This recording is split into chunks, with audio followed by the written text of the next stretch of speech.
let's begin the meeting. We have a public comment section. Anyone who wishes to speak on any item not on our agenda, please raise your hand and Vin will allow you to speak. I could also suggest that while when you're not speaking, to please mute your computers or your phones so that we don't get crosstalk and background talk. Okay, Vin, anybody there for oral communications? Chair Bauer, we do not have any raised hands for oral communications. Okay, so if you'll bear with me for a moment, I need to call up on my computer our agenda. There are no agenda changes, additions, or deletions that I'm aware of. Is that the case, Amy? That's correct. I was just going to say, make sure you know how to use your mute button. So if you do receive a call, and hopefully that's on mute, you can mute your phone. You don't want us to hear your phone call. We need disclosures. Yes. Right. Let's wait for the items, Martin, if that's appropriate, unless there's a disclosure you have on the general meeting. Yeah, because I talked to the director of the school in person, and so I just need to disclose that. Okay. Okay. Well, let's wait for one moment while we get through official city reports. That's typical. That's our discussion of meetings and assignments. I noticed on the meeting schedule, there's a meeting tentatively scheduled for December 24th and one a week later. I don't think that those two meetings will occur. Is that correct, Amy? Yes, those will be canceled. As anywhere near Thanksgiving, that would be canceled too. Exactly. I'm sorry. Right. Thanksgiving. It was Thanksgiving and the December one. Any sense of what our meeting schedule will be from here on out, since we'll only have October, November, and some December? Yeah. So far, we don't have any other items for October as of yet. So. Okay, so let's move to action items, and this takes us to item number 2 on the agenda, which is a public hearing of 310 Bryant Street, 1235 and 1263 Emerson Street. It's an Historic Resources Board review of the Castellea Schools Architectural Review Application, Project Alternative, Final EIR Alternative 4, and it retains Castellea's 2 Emerson Street homes with reduced garage and dispersed circulation, phase campus redevelopment proposal associated with a request for a conditional use permit amendment and a variance for gross floor area replacement. It's a zone district R1, 10,000. Environmental review of final environmental impact report was published on July 29th, 2020. So, now that we've got the official word on that, Amy, would you like to present a staff report? Yes, thank you. Amy French, Chief Planning Official. You'll have to bear with me for a moment while I go to share screen.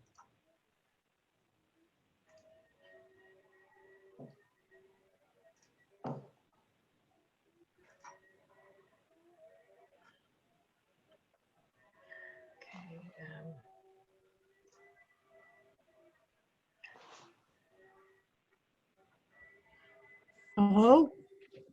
Hello. Can you hear me? Yes. Oh, I just want to disclose that a couple years ago, my daughter, Heather, was over doing work in that site we're talking about. She was doing something there. I don't remember now, but anyway, so I had walked in all that areas a couple years ago. So just to let you know. Thanks, Roger. I forgot to ask if there were any other disclosures from other board members before Amy gets started. I would like to disclose that Roger and I have worked on the Loki house, Locky, I guess, back in the 1986 when a former client of ours owned the building. We did some modest remodeling inside bathroom. And then those clients exchanged that house with a house across the street at 1310 Emerson. And Roger and I, Roger designed and I built the house across the street from this. So we have a slight or small history with the area, but not specifically with Castellea. Anyone else? Okay, Amy? Yes. Yes. Okay. I have my disclosure, please. Okay. Yeah, right. I'm also, Martin, assuming your disclosure earlier is now in the record. Okay. Thank you. Good, thanks. Thanks for the reminder. Amy? Yes, we'll make sure Martin's disclosure is reflected in any excerpt minutes for this item. Okay, and we are back. We saw each other, the HRB met in September of 2019 to get a glimpse at the draft EAR and provide some comments on that. We are back with a different set of circumstances. I'm going to minimize. I think we don't want to see it ourselves. There we go. Better. It's a little awkward. Seeing oneself.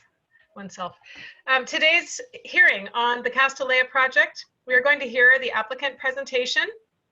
They have their architects here to show the alternative 4 that has come through the EIR process.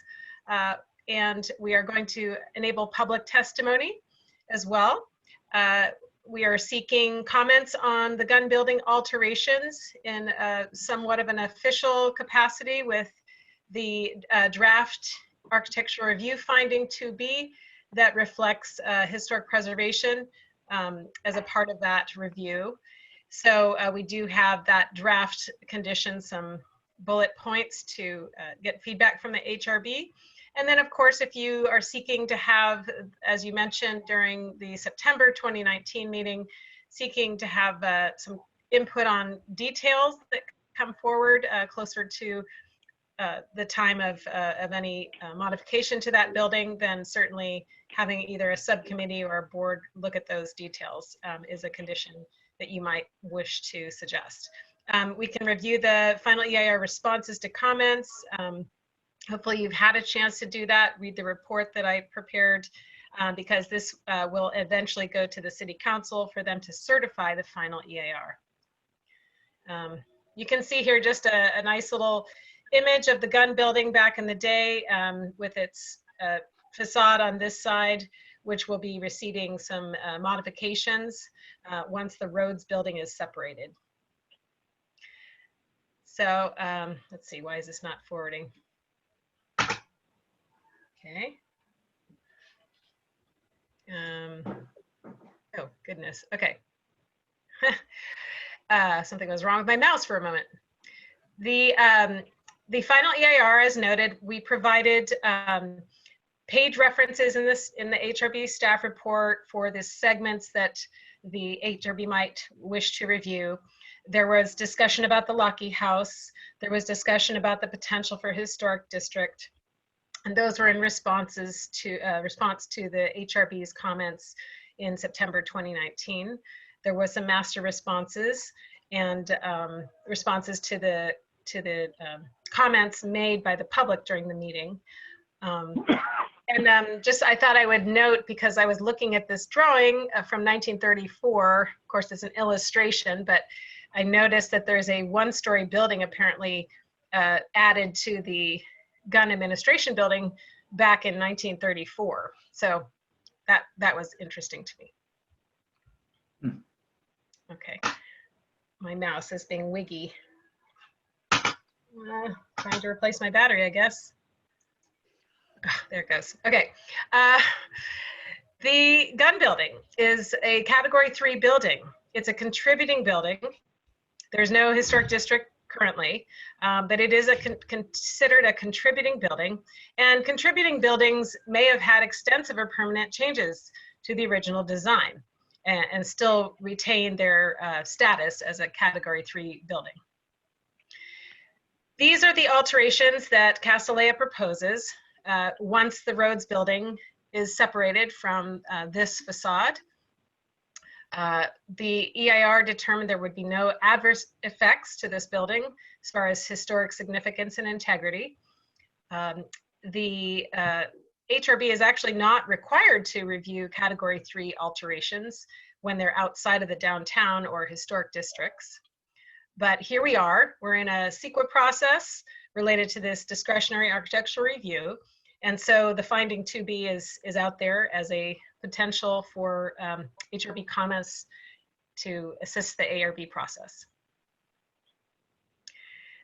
We did present this last September. These were the materials that were shown for the changes to this facade with the painted metal railings for the brick seat walls. And the proposed doors here would be consistent with the existing openings and enable egress from the building. This is, again, a little snippet of that illustration from 1910. Here again is a floor plan showing where the egress from the building is and that proposed staircase to enable the egress down to the ground floor. And here is the proposed academic building with that separation that's pretty significant. Here is the masonry. I think there was an error that I did in the staff report that looked at a possible change here, but this is unchanged from when you saw it in September, this proposed connecting fence with brick at the base. You can see here an image where the gun building is compared to the academic building here. And it continues over here with a connective lobby, gathering space, and porch area that the applicant has recently brought forward to respond to the ARB comments. Here is a floor plan showing this new academic building with the connector area. This shows that they've removed a portion of the second floor here on the Kellogg side, again in response to the ARB comments from August. And then this just shows their revision here, again breaking up the mass of the building, the roof line, the plate height, and providing a connective piece with some proposed revised materials for the ARB to review. This is the architectural review finding 2B. And so this has, I prepared this based on the review from the EIR for feedback from the HRB. So we can come back to this later if you'd like to, consider wordsmithing or what have you. Just a couple more images. This one showing, again, the Lockheed house next to the other house that Castellea owns. In the alternative 4, which is moving forward in the process, both of these homes are retained. There are 7 points here about the Lockheed house and why it's not really retaining sufficient integrity to be designated as a historic resource. So we can come back to that as well if you'd like.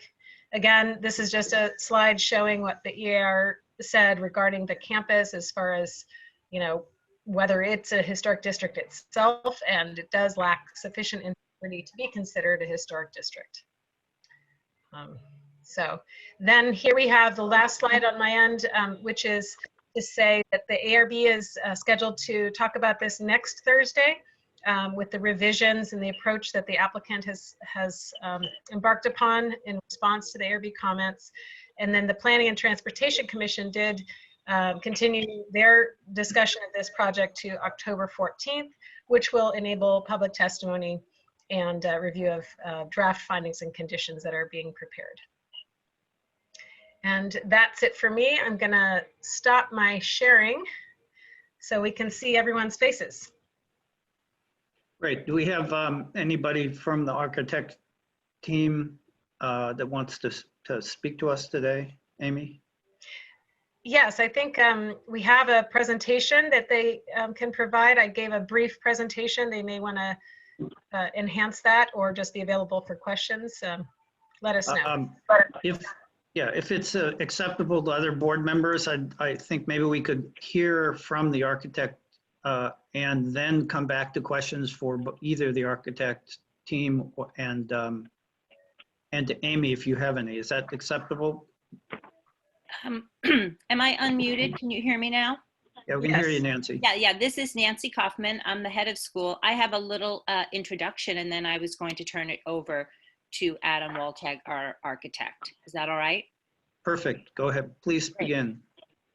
Excellent. So thank you for your time and for the care that you're putting into reviewing this project.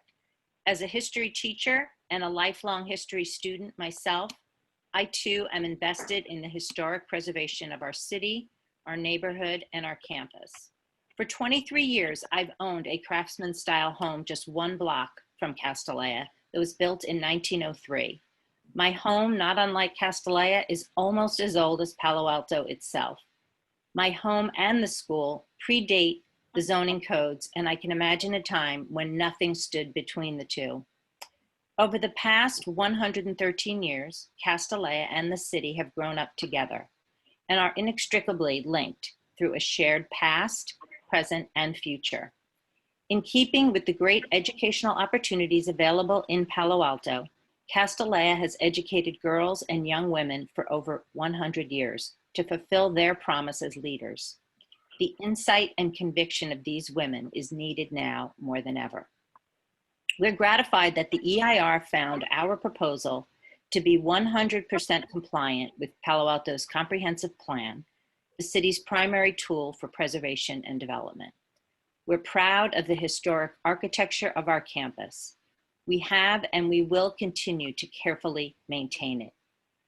Gustav Laumeister's Gun Administration Building was the original structure and has always been the main entrance to the school. Its doors have welcomed thousands of students as they begin their Castellea journey. On the walls of the gun building, our students can see the history of the school from the beginning through sepia-toned oval portraits of each student dating back to the earliest days. Our chapel theater, designed by Burge Clark and built in 1935, is the primary gathering space where our students and faculty meet as a community to celebrate and mark important milestones. In that space, generations of 12th graders have delivered their senior speeches, a reflection before they graduate. Young women have built confidence as leaders, activists, singers, dancers, actors, and debaters on that stage. As we reimagine our classrooms, we have preserved the circle, recognizing it as the home of important school traditions throughout Castellea's long history. Our circle is a shared open space where friendships are forged and memories are made. All those connected to Castellea from any era know the circle as the heart of the campus. We're pleased to have arrived at this moment as we seek to replace the non-historical, outdated structures on campus with a sustainable ADA compliant building designed to sit more comfortably and compatibly in the surrounding neighborhood, while furthering our mission to prepare young women to become compassionate leaders who affect meaningful change in this world. In both design and purpose, the new building will reflect Castellea's place in Palo Alto's history as an important part of an excellent educational system and as an icon in this historic city. Our plans will restore the Gun Administration Building by separating it from Rhodes Hall along Bryant Street. The new silhouette will echo the building's earliest days. Our architects have worked to find ways to use materials that reflect our historic buildings and to use them in our 21st century sustainable learning places as we look toward the future. They've also taken a cue from the surrounding homes, selecting external materials that mirror and blend gently with the fabric of the neighborhood. Even as an historic city, Palo Alto is known for its innovative spirit. Silicon Valley stands as a symbolic bridge to the future. Likewise, the new campus design allows Castellea students and teachers to join all the other schools in Palo Alto that have been updated in recent years, while at the same time preserving and honoring the deep history of the school. Thank you for your careful and thoughtful review of this project that honors the school and the city and positions them to thrive together for another century. And with that, I would like to turn it over to Adam Woltag, who is with WRNS, our architectural firm, and I'm very excited for you to hear from him about our plans. Thank you. Hi, Adam, before you begin, I just want to add that as part of the applicants team, you will have 10 minutes for your presentation. Thank you. Great. Good morning, everybody. I'm Adam Woltag, design partner with WRNS Studio. I'm going to go ahead and start to share my screen. This is always the most terrifying part of a Zoom meeting. So let's see if we can get this to work perfectly here. Can everybody see the title slide? Thank you, board members. Really appreciate your time, and we're looking forward to your questions and comments. We have a presentation. We'll try to keep it to 10 minutes here, but we thought it'd be important to update you a little bit on some of the changes to the site plan that have happened since we met over a year ago, and then we'll kind of end on basically what we want to focus on today, which are the updates to the gun building. So I'll start with a site plan, and this is a site plan of the existing campus as it stands today.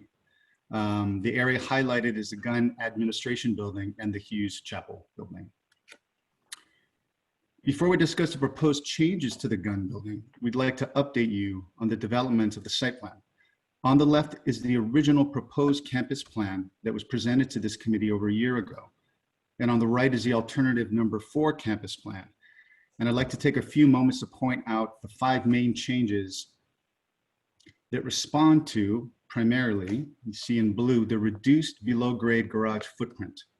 The original is shown in a dashed line in orange. But the key thing to note is the reduced structure, the reduced below-grade parking structure has been shrunk by almost 13,000 square feet. Now, the smaller garage footprint has allowed us to preserve the 2 houses along Emerson, both owned by the school, as well as reduce the impact to existing on-site trees. So 11 fewer trees will need to be removed and 5 fewer will need to be relocated. With some subtle shifts in the massing of the proposed buildings and some interior replanning and the introduction of an additional campus pedestrian entry along Kellogg has allowed us to keep the existing Kellogg drop-off that supports an overall distributed drop-off and pickup strategy. Really important to note that this approach mitigates the traffic impacts that have been identified in the DEIR. So in summary, this approach, with its reduced below-grade parking structure, distributed drop-off strategy, has opened up the opportunity to preserve the trees, the houses along Emerson, and reduce the impact of surface parking along the perimeter edges of the campus. Now let's revisit the proposed designs at the gun building along the Bryant Street entry. These are images of the Gun and Hughes Chapel buildings as they look today. And from the air on the left, the existing condition with the concrete Rhodes Hall classroom building appended to the side of the gun building. And on the right, the proposed design showing the new wood-clad campus library and arts building located across a new pedestrian campus entry and the liberated east facade of the gun building. So the Gun Family Administration Building was built in 1910 and is listed as a Category 3 building on the city's historic inventory.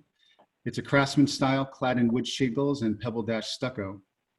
And the photo on the right is a view looking at that original eastern elevation. The little red triangle you see indicates where the original entry to the gun building used to be. The Chapel Theater building joined the campus in 1926 and is also listed as a Category 3 building on the city's historic inventory. And like the gun, it too is designed in the Craftsman style. Originally designed as a standalone structure, the buildings were joined together in 2000. In 1967, Rhodes Hall, the two-story cast-in-place concrete classroom building, was added to the campus and was built right next to the gun building, covering up that eastern facade. In 2000, campus renovations included the reconfiguration of the interiors of both the gun and Chapel Theater buildings, and the addition of basement spaces and a redefined connection between the gun and chapel buildings that comprises the new entry. The proposed design demolishes the Rhodes building and establishes a new pedestrian gated campus entry facing Bryant Street and locates a code-required exit from the newly liberated eastern facade of the gun building. This slide shows the proposed design, and note the Bryant Street elevation on the upper right and the eastern campus elevation on the lower left. Zooming in a little bit closer to the Bryant Street elevation and the new pedestrian campus gateway design that continues the language of the existing campus fencing with brick pilasters and painted metal pickets. So there were two options presented to this body over a year ago. On the left, option 1, and on the right, option 2. Key to note the following intentions. Option 1 takes a light and clearly contrasting stance to the existing gun building, and option 2 takes a more robust and referential interpretive stance. So looking at that eastern facade of the gun building, the red indicates the extent of the demolition along that facade in order to get this option to work. The intent is it would extend the same cladding material, the stucco, as well as the shingle, as well as the color. But the design of the stair is really intended to create a contrast to the building's historic, nature. We think that this design is light and also picks up and complements the campus overall. It also references some of the newer designs around campus. So it's really a nice blend, we feel, of the new and the old. This is a view from the interior of the campus looking towards Bryant. And start to see how the landscape planners engage that stair. And this is a view over the campus entry at Bryant, looking at that, at the facade.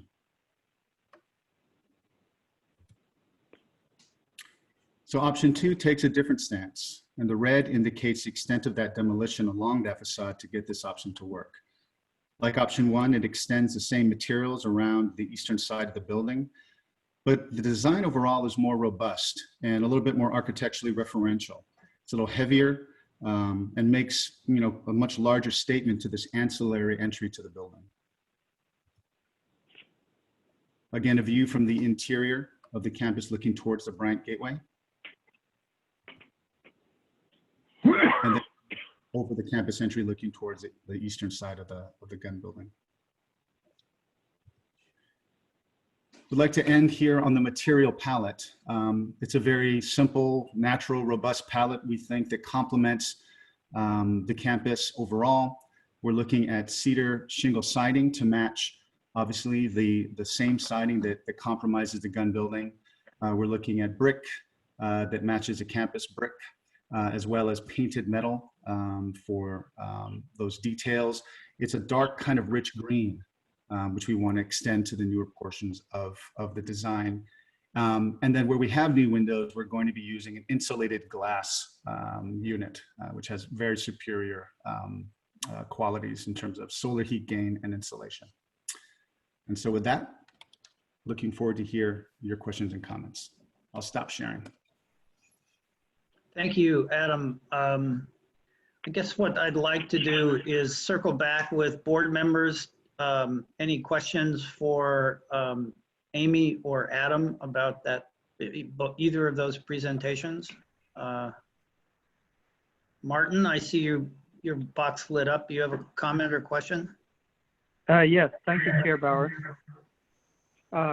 This is for the architect, Adam. Hello? Go ahead. Hello.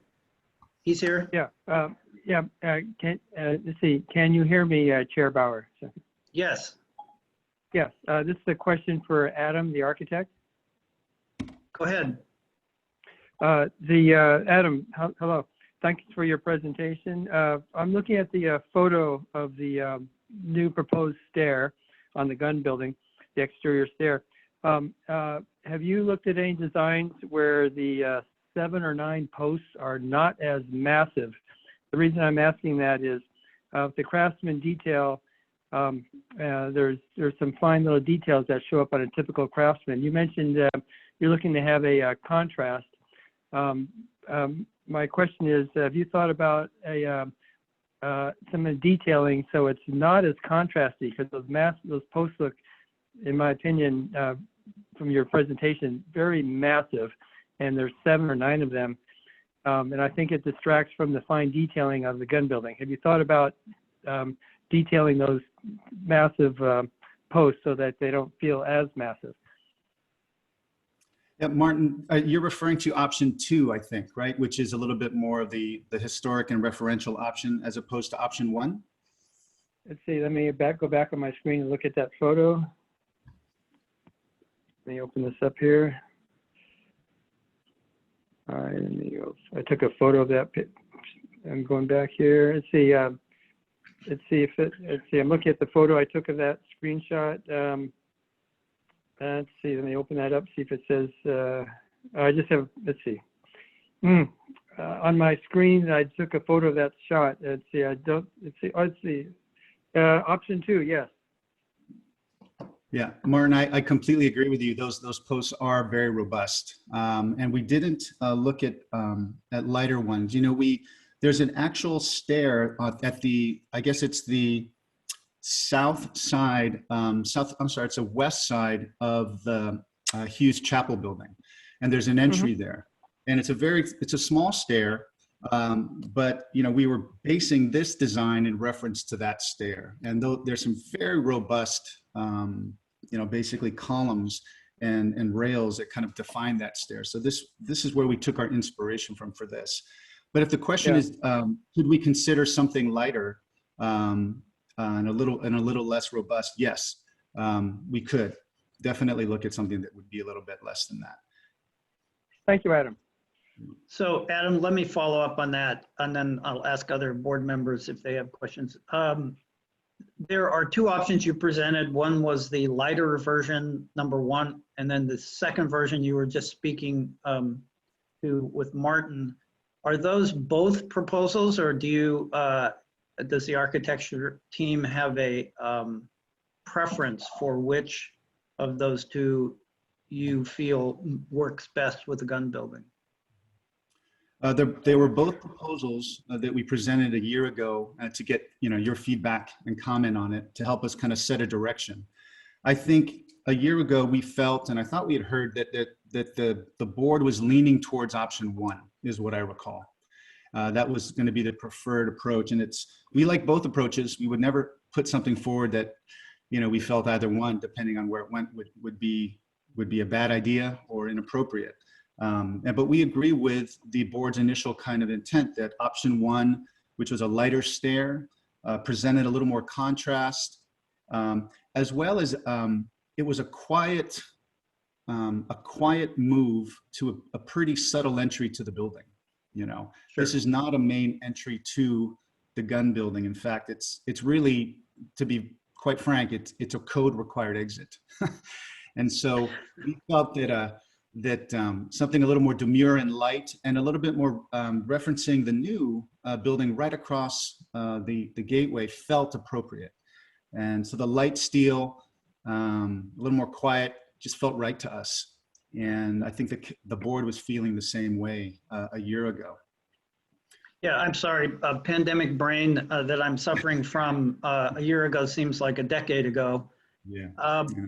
In our email this morning, the board members received a request by a resident of Palo Alto that stairway not be on the outside. So that prompted me to think about and look at the floor plans of the interior of the building. I'm assuming that if I remember correctly, the second floor of that building was added in the 60s. Is that correct? Or it's an addition? It's not part of the original building. Is that right? The second floor was added? Yeah, I mean, no, so that's not the case. Okay, so that's fine. Is the interior of the gun building largely remodeled in its existence, or does it remain close to what it was when it was built? It's been remodeled over time, so it does not reflect the original layout. Yeah. Okay, I just wanted to explore that. I think that the best solution to this required exit is in fact on the outside of the building. I appreciate the sentiments that were included in that email sent to us this morning. And I would think that your option number one, which is lighter in feeling because it doesn't have those very heavy corner elements, probably minimizes it as much as you can. It has to be there. So other board members, any comments or questions for Adam or Amy on the staff report? I don't see any raised hands. Michael, you want to say something?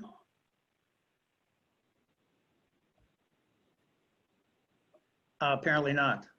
Okay. Margaret. David, so are we giving our opinions at this point, or is this what we're doing right now? Well, I thought we'd have questions. Okay. If there are no questions for Adam or Amy, then we could move on to just a board discussion. Okay. Well, there's also public testimony. Don't forget that piece of it. Oh, absolutely. Okay, so let's, if there are no questions at this point, let's open up the microphone to anyone who wants to speak on this. Vin, can you tell me how many people are anxious to speak? Yes, and the amount of hands raised have been going up in the last couple of seconds. So far, we have 5 hand raised, but there might be some more in the next minute or so. In the meantime, Caitlin, can we please get the speaker timer displayed? Okay, so let's start with 3 minutes maximum for speakers because we don't want to be here for a prolonged period of time. But we want to give everyone an opportunity to speak. And if more people do raise their hands to speak, I may reduce the time to 2 minutes. But let's start with 3 and see how that goes. So Vin, go ahead and open up the microphone to first person on your list. Sure thing. So we still just have 5 speakers, and everyone will be called in the following order. We will start with Trisha, followed by Joseph, followed by Nelson, followed by Andy, and then Rob Levitsky will be our final speaker if there are no more raised hands. If you want to speak and I did not call your hand, if I did not call your name, please raise your hand now. Okay, so our first speaker will be Trisha. Trisha, if you're there, can you please unmute yourself on your computer and you may speak? Let me, Vin, before you start the meter, let me just make one other comment. We're here to review, as a Historic Resources Board does, the historic character of this particular, the gun building, and we don't really focus on the new buildings that are going to be added to this, except as they affect the gun building. So there are many different issues the community has discussed, but our focus here today is on historic resources and the appropriate relative impacts. So please limit comments just to the historic part of this project. Thank you. Go ahead, Vin. Okay, Lauren, if you're still there, can you please share us your comments? Trisha, if you're there, please share us your comments. Yes, can you hear me? Yes, we can hear you. Thank you. Great. Good morning, and thank you for your time this morning. My name is Trisha Suvari. I live in Palo Alto, and I want to add my voice in favor of Castellea's proposal. As the body of people who are devoted to preserving and protecting the history of Palo Alto's architecture, you may understand even more than I do the important role that Castellea has played in the history of Palo Alto. The school is only a few years younger than the city, and they've grown up together and have only become more important to each other over the past 113 years. I realize that preserving residential property is a goal in Palo Alto, and Castellea's project alternative number 4 does that.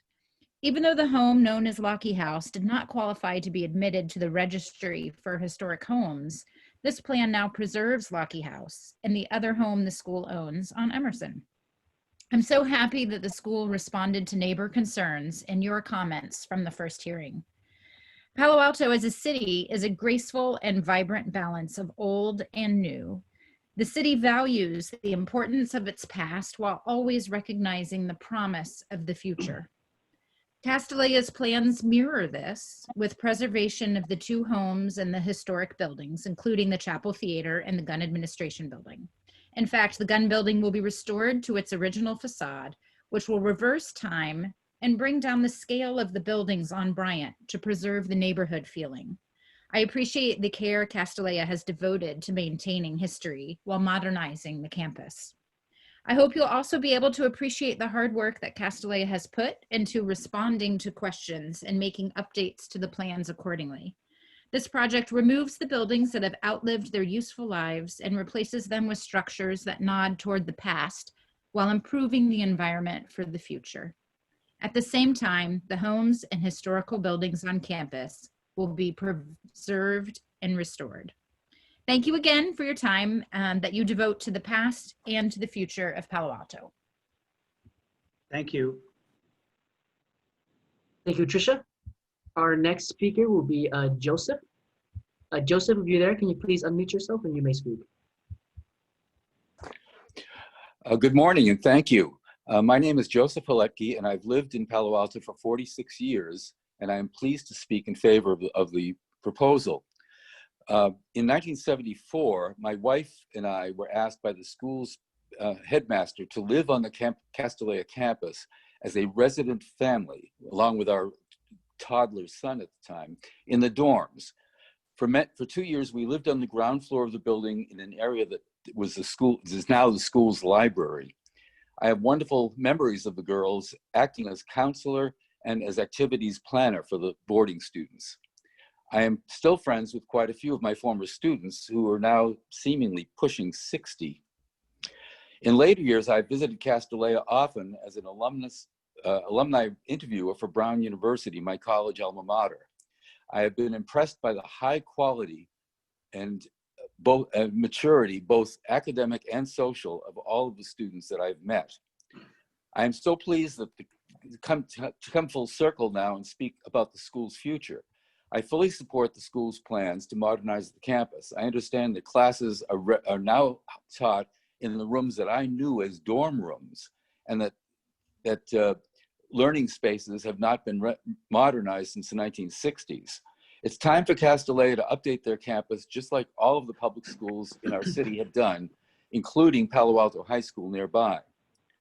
But I also appreciate that the school holds an important place in Palo Alto history and that the school's plans preserve the historic buildings. The Chapel Theater, the beautiful Burge Clark structure will be carefully preserved during construction. And the Gun Administration Building will be separated from the adjacent building on Bryant Street, making it a standalone building just as it was originally designed. I very much appreciate the attention to preservation, even while modernizing the campus for the 21st century. The Castellea project is an important and amazing merging of old and new. The new is necessary for the school's survival, new flexible learning spaces, and sustainable architecture, and the old in the Gun Administration Building is being carefully restored so that the school's heritage is preserved. Thank you very much for your time and attention. Thank you, Joseph. Okay, our next speaker will be Nelson. Nelson, can you please unmute yourself? Hi, I'm actually using my husband's iPad, so this is Kimberly Wong. Okay, Kimberly, I believe you have a presentation for us, so let's yes, thanks. second to put that up. Okay, great, thanks. Okay, so hi, my name is Kimberly Wong, and I was raised in Palo Alto. In fact, my grandfather moved here in 1900 to live and raise 7 children in an historic Queen Anne Victorian house. He owned the first Chinese-run restaurant in Palo Alto. This home with deep-seated past was moved to South Palo Alto in the 80s and lovingly restored. So I am relieved after 4 years of debate, Castellea finally decided to retain the Lockheed House, also 100+ years old. Thank you, HRB, for asking for further evaluation on the home last year and encouraging Castellea to save it. In an August 18th Palo Alto Weekly article, ARB board chair Peter Balte was quoted, "It's not enough for a new campus to simply be superior to the dormitory buildings of the 60s. The city," he said, "should hold Castellea to a higher standard. I think that the HRB should ask for a more compatible design. The newest design seems to be the newest design of the building, of the Kellogg side building and the gun building stairs seems still to be a bit overbearing. So the exterior staircase of the gun building, I feel clashes with the classic structure and destroys its visual integrity. I have not seen this kind of external staircase on a craftsman style building before. It seems more suitable for an industrial building such as the Park Sherman garage in the Cal Ave area as shown. Is there a way to bring this into the interior of the campus so that it is not visible from the street? Photo 2, please. I thank you for reviewing the plans and making suggestions to Castellea on how they could achieve proper massing and style within an R1 neighborhood without jeopardizing the campus that Gustav Laumeister envisioned more than 100 years ago for Miss Mary Lockheed. Thank you very much. Thank you for those comments and those photos. Okay, our next speaker will be Andy Reed. Andy, can you please unmute yourself? Yes, thank you. My name is Andy Reed, and I live near Castellea School. We appreciate the Historic Resources Board's thoughtful review and consideration the last time we met, and that the two houses, including the 100-year-old Lockheed House, are off the chopping block today. Although for the last 4 years, neighbors had asked the school to retain the houses on our residential street, the EIR has mandated it and determined the significant and unavoidable impacts it had caused, demolishing the houses and with the underground garage exit there, will be reduced by the alternative 4. However, the traffic doesn't decrease, it merely gets dispersed. This meeting is one of the 6 board and commission meetings being squeezed into 8 weeks in order to push through a project based on an EIR that represents the applicant's highest aspirations for growth in student enrollment as well as in build-out. Surrounding residents have, since these plans were made public in June of 2016, protested the scope and extravagance of the increases. However, we totally support the school rebuilding, modernizing their school, and upgrading their campus. The project you are reviewing represents the school's insistence on a 30% enrollment increase, 95 annual events per school year, and a 40% increase in functional total gross square footage in a small residential neighborhood surrounded by narrow streets and Embarcadero Road. Any requests for reducing this profile to be compatible with the older homes surrounding the school and lessen the impacts on the residents have had no hearing. An underground garage and a sprawling modern building is not the warm, intimate vision Mary Lockheed created over 100 years ago when she founded Castellea. The city of Palo Alto has not determined that they should amend the school's conditions of approval so they can achieve their new business model to allow for 1,477 car trips and increased enrollment that will not just bring 125 additional students to the school, but also parents, staff, volunteers, teachers, dramatically increasing the activity in a 6-acre site and impacting Palo Alto's main arterials, Embarcadero and Alma, and backups into El Camino. The project being presented for your review today offers a very limited array of choices, only those that satisfy the school's extreme new growth goals for this small site. Thank you for this opportunity. Thank you for joining us today. Next. Our next and also our last speaker will be Rob. Rob, if you're there, can you please unmute yourself on your computer? Hello? yes, we can hear you. Thank you. This is Rob Levitsky. I have a house at 1215 Emerson, which is the corner house, the only part of the block that Castellea doesn't own. I want to start off by saying that Amy French said the architects are there, but if you look at the drawings, you'll see that many of the drawings having to do with the garage are done by an architect by the name of Archie Render. And Archie Render has never showed up at any of our meetings in 4.5 years. They have been completely unavailable, and the pretense that WRNS designed the garage or has anything to do with it is mistaken and is wrong. You guys talk about sustainable building. Well, how about the 900 kilograms of CO2 released for every ton of cement? And if we're talking about the facing of all the buildings, what color cement are we going to use? And how are we going to texture it? And how is this going to affect the value of my home, which is on the historic resources list at 1215 Emerson, to have an underground parking garage right next to it? Another question I'd like to point out is that the EIR has been certified by the PTC, but it is in serious conflict now with the Palo Alto tree ordinance because there's several oak trees which have no basis for being removed based on the tree ordinance, and only because Castellea wants to put a new building there. So here we are dumping CO2-laden materials on the neighborhood and the city, which is supposedly trying to be green. And at the same time, killing trees and badly damaging probably the redwoods. And all of this time that the neighbors have been fighting this project for 4.5 years, the planning department has just been cheerleaders for this project. And it's only because the neighbors have spent 4.5 years trying to save the houses and trying to save the trees that we've even gotten to this chosen alternative 4. Also, the underground parking garage, how many spaces do you really need? And the number of spaces you need is based on the number of students you're going to be enrolling, and that hasn't been determined yet. So you don't really even know that you need an underground garage, because we've had 450 students there before without an underground garage, without serious neighbor problems. And so the Historic Resources Board should probably just say that the underground garage is not appropriate for this neighborhood. It'll diminish the value of the historic nature of the neighborhood, and it should be revisioned, understood, and looked at again. And thank you much. Great, thank you, Rob, for that comment, those comments. Vin, any other raised hands?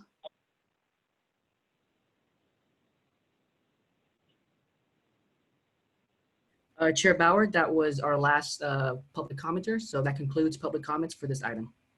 Great, thank you. Amy, you have a comment?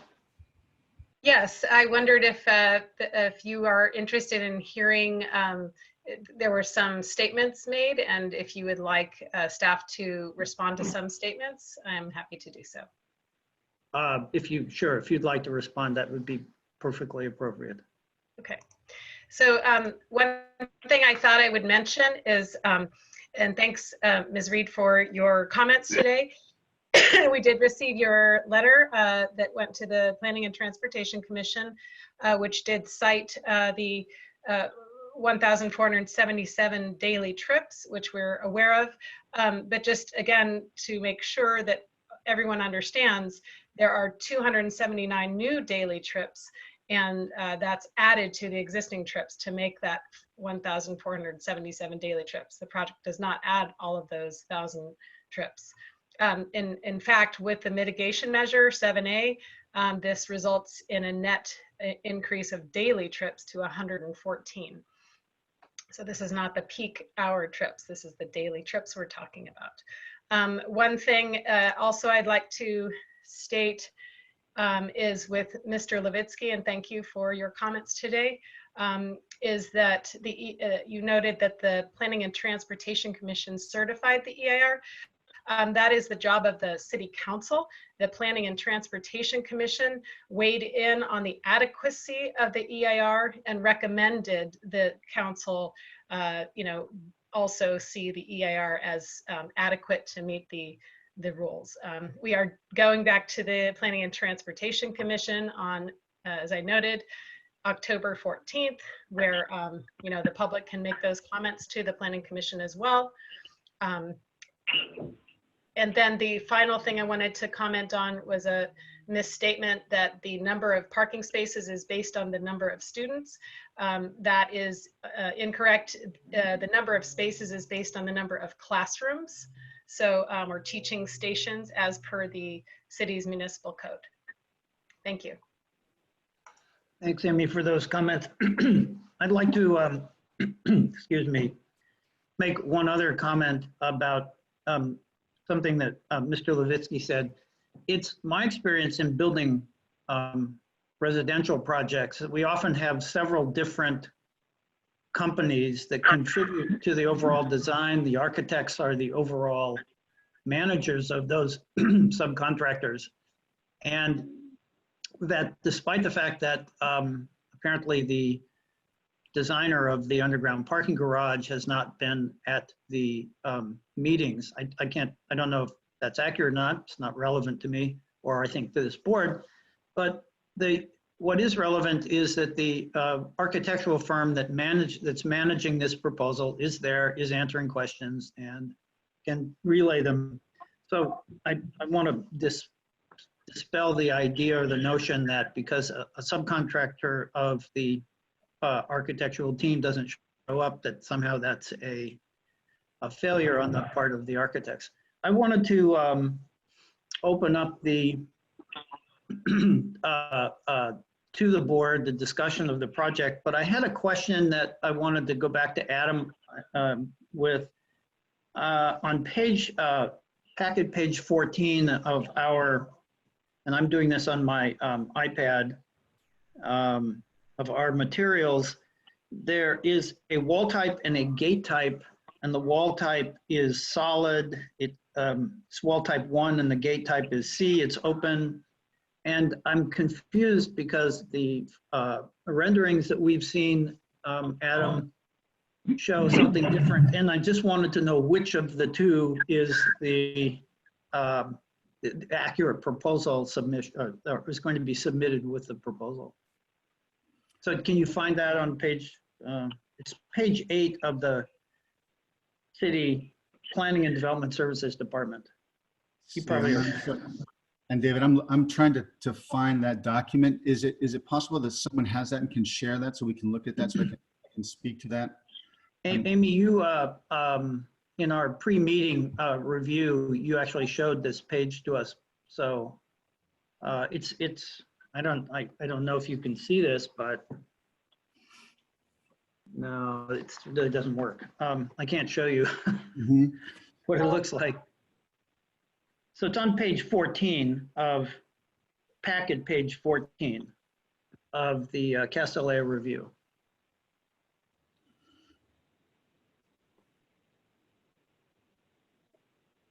And what it shows is a solid wall with 1x4 horizontal boards with a steel frame, reclaimed cedar with 1/2-inch spacing, solid concrete wall behind, and the gate is the double pedestrian gate.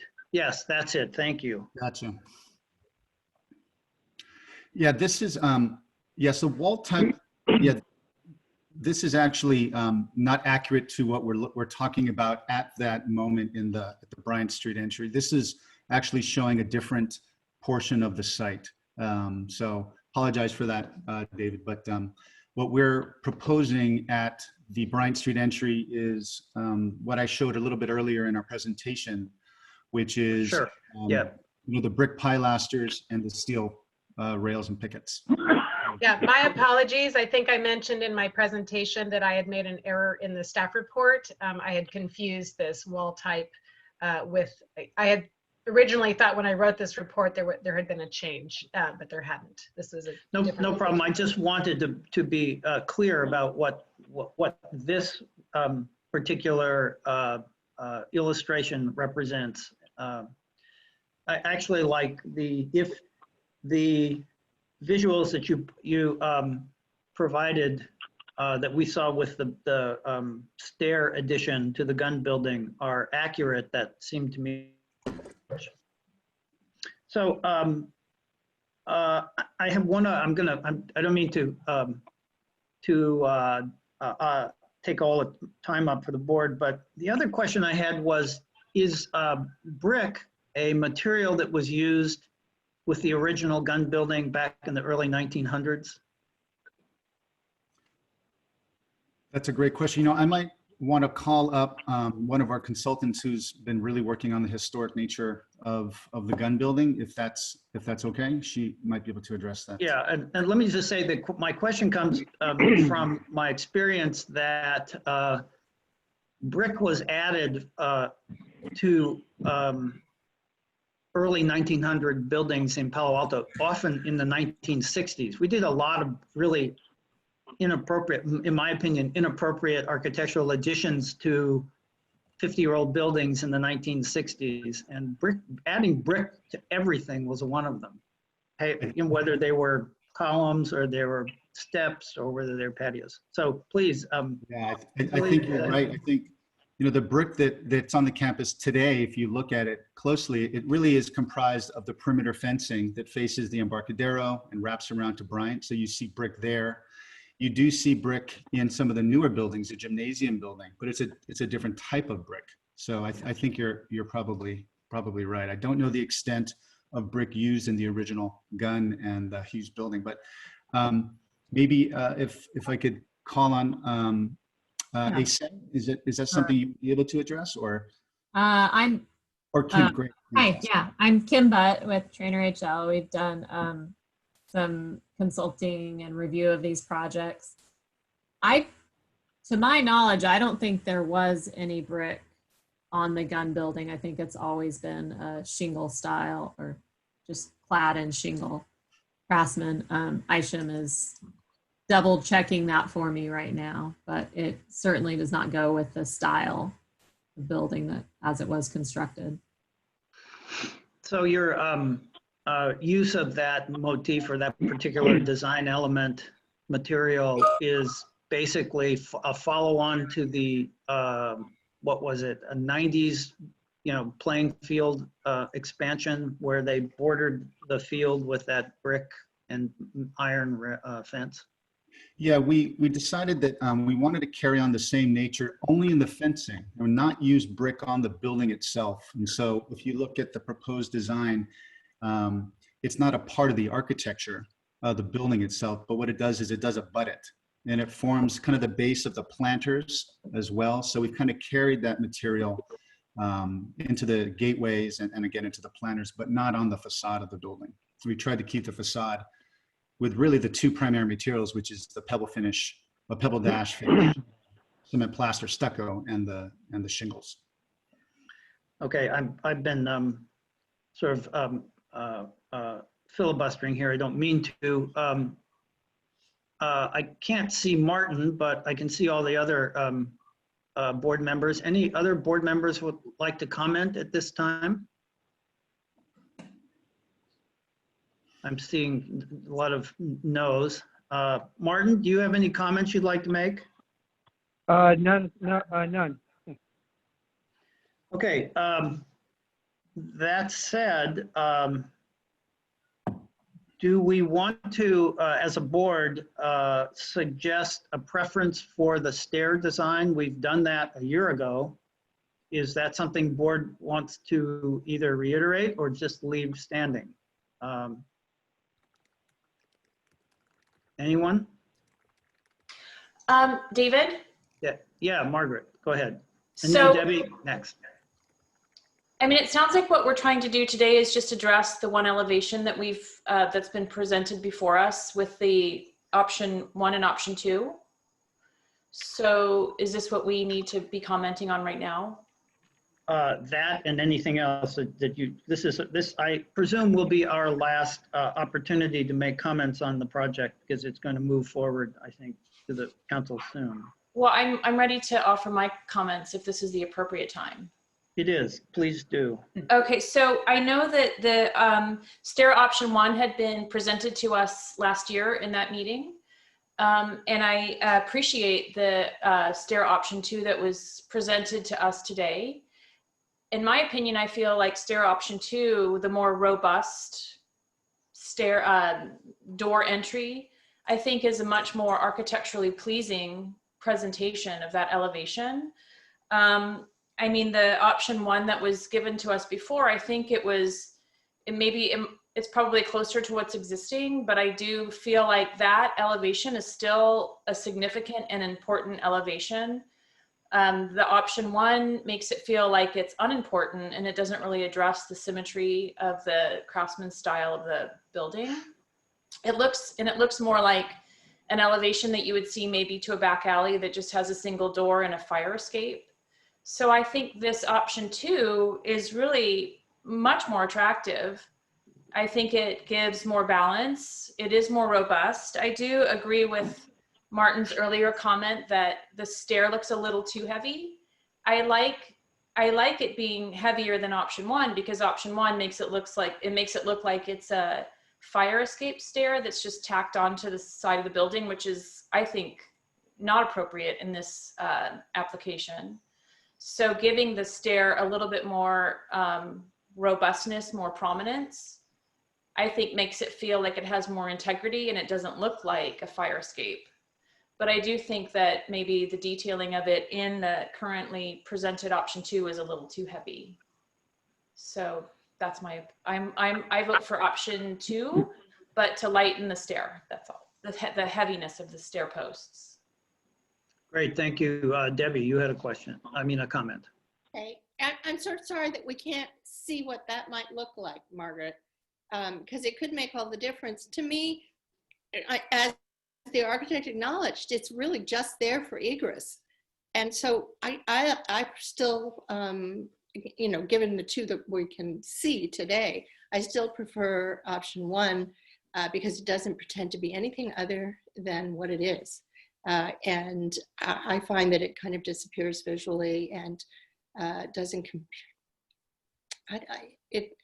I like it that it is more contemporary, more contrasting. I think that's more appropriate to the integrity that everybody's trying so hard to recapture for this structure. Thanks. Is there any way that we can put on the screen the option 1 next to the option 2? I think that would be great during this discussion so we can visually see it. But I think, can you, Adam, clarify, is this strictly for egress? Like, is this only going to be used if the fire alarm goes off and all the students are going to exit that way? I would imagine that they would enter the building in this. I mean, it's an integral part of the circulation of that building. I would think that they would use it just to access the building, not just for emergency escape. Is that correct? It is going to be primarily an egress stair. I don't think that the intent of the school was to have it as a primary entry or exit to the building. That's actually located a little bit farther inboard. There's a beautiful oak tree about 20 yards past that stair into the campus around a beautiful little small courtyard. That is really the main entry and exit through the gun building. So this is really to, I think, primarily address egress. Can it be used throughout the day if staff want to access that part of the site? Absolutely, but the intent was it's not a primary access. Yeah, it would be helpful if we can. Oh, perfect. I'm sharing my screen, and I'll go great. ahead and see. I think this one is I think pretty good here to show that.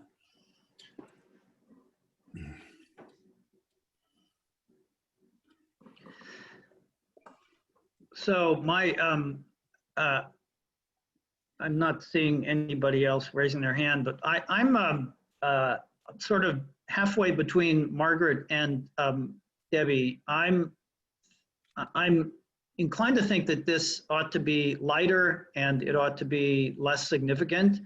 And so option 2, because it has very heavy vertical elements,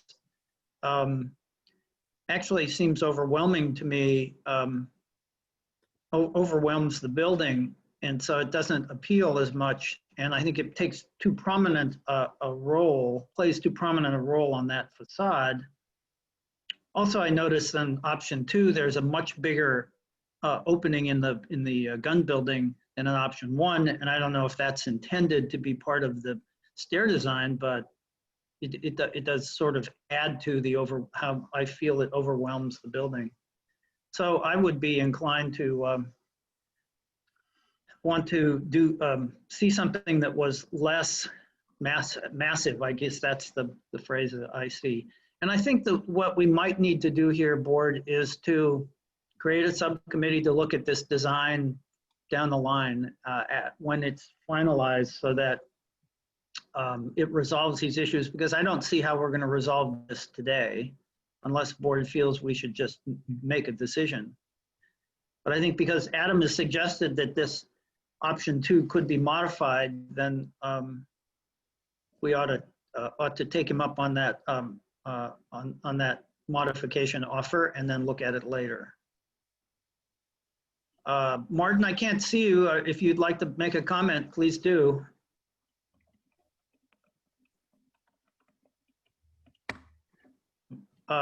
Margaret, since your hand up first, then Debbie. Okay, sure.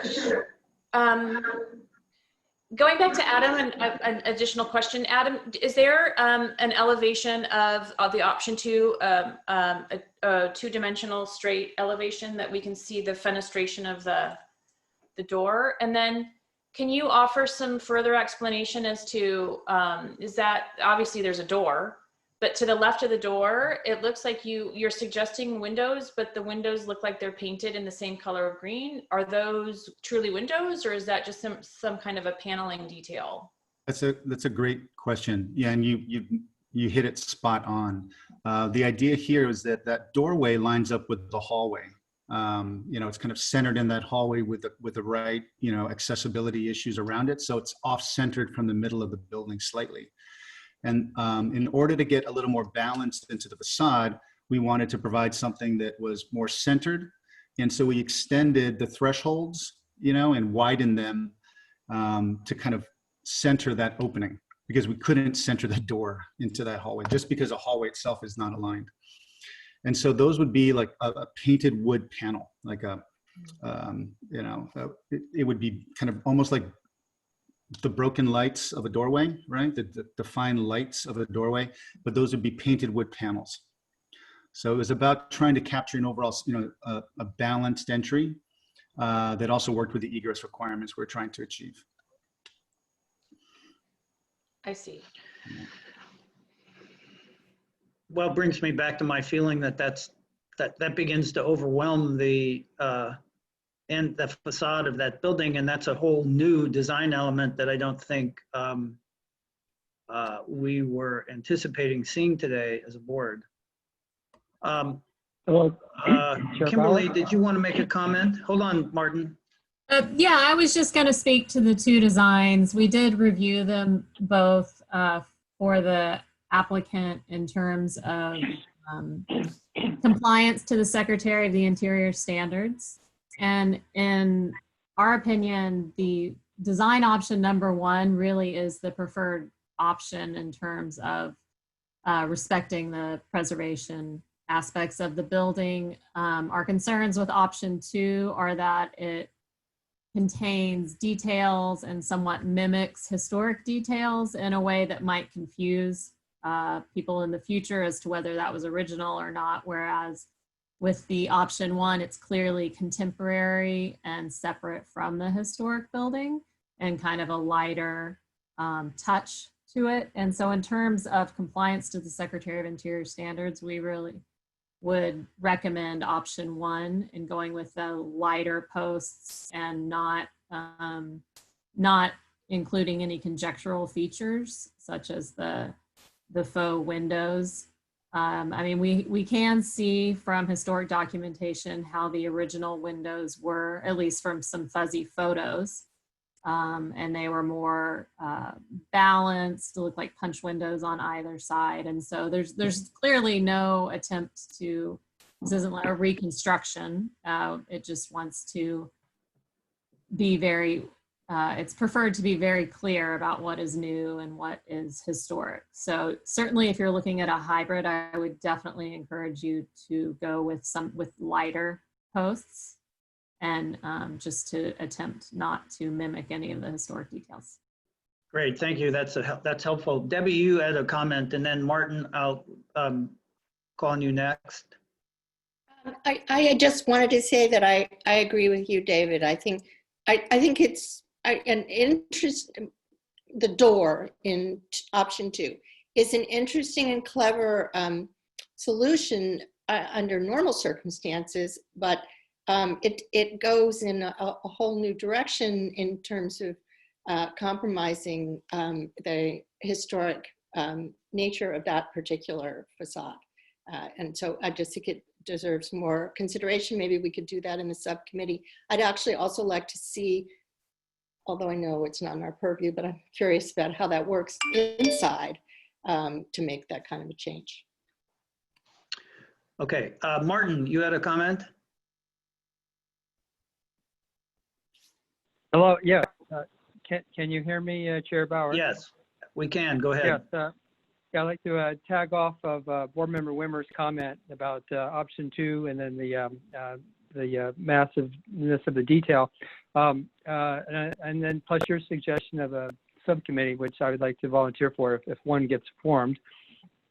So the board has seen projects of craftsman style where, for example, on stairways, it's common that there's a massive newel post.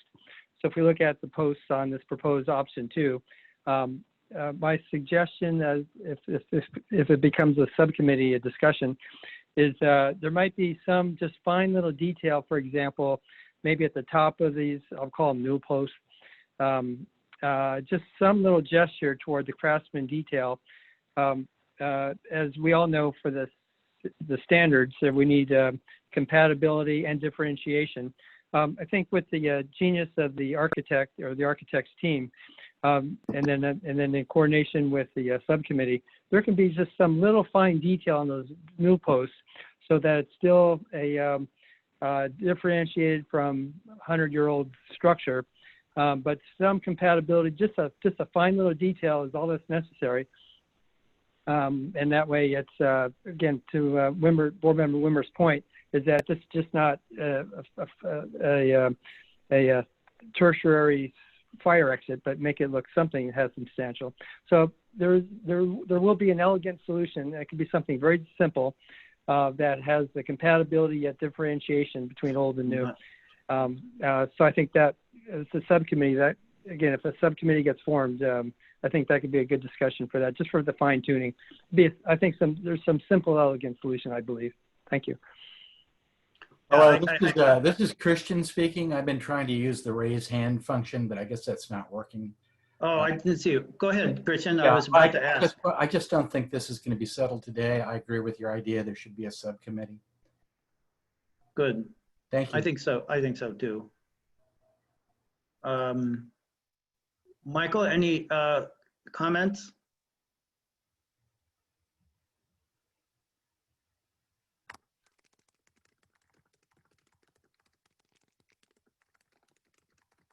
There you go. Hello, yeah, we hear you. Oh, yes. Yes, there's interesting comments there. There's the differentiation and the compatibility are the two critical issues right here. I tend to agree with both those issues.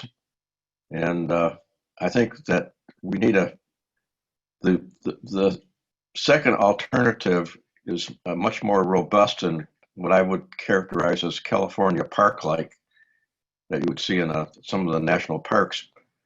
It may not differentiate sufficiently, which would favor option number 1, but I think maybe a hybrid between the two was what I would recommend. Yeah, I actually feel the same way. Maybe a subcommittee might be able to refine this down to a hybrid between the two. All right. Roger, I see you Roger, you need to unmute. Am I unmuted? You are unmuted. Good. Go ahead. Okay, no, I'm just saying somewhere in between the two of those is a program to work. I mean, the first one is kind of too simple in a way, and the other one is too heavy. But an in-betweener, I think, will work out fine. It's just a big, thick, kind of overwhelmed, but the other one is too plain. So somewhere in between, it could be an easy thing to do. I don't think Well, I think we have, we've now basically expressed our, as in, the entire board has expressed the desire to see the final design of this again, but it can be done with subcommittee. That's 3 people. It can be done quickly, and I think doesn't need to block the project moving forward with other boards and the council. So just so we can have a numeric, I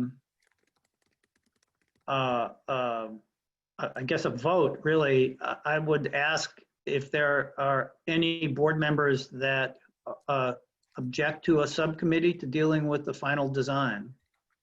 David, can I ask, sorry to interject, can I just ask another quick question? So when we're saying we like something in between 1 and 2, are we talking about just the railings, or are we talking about the door fenestration? And Adam, can you go back to the 2-dimensional view of, sorry.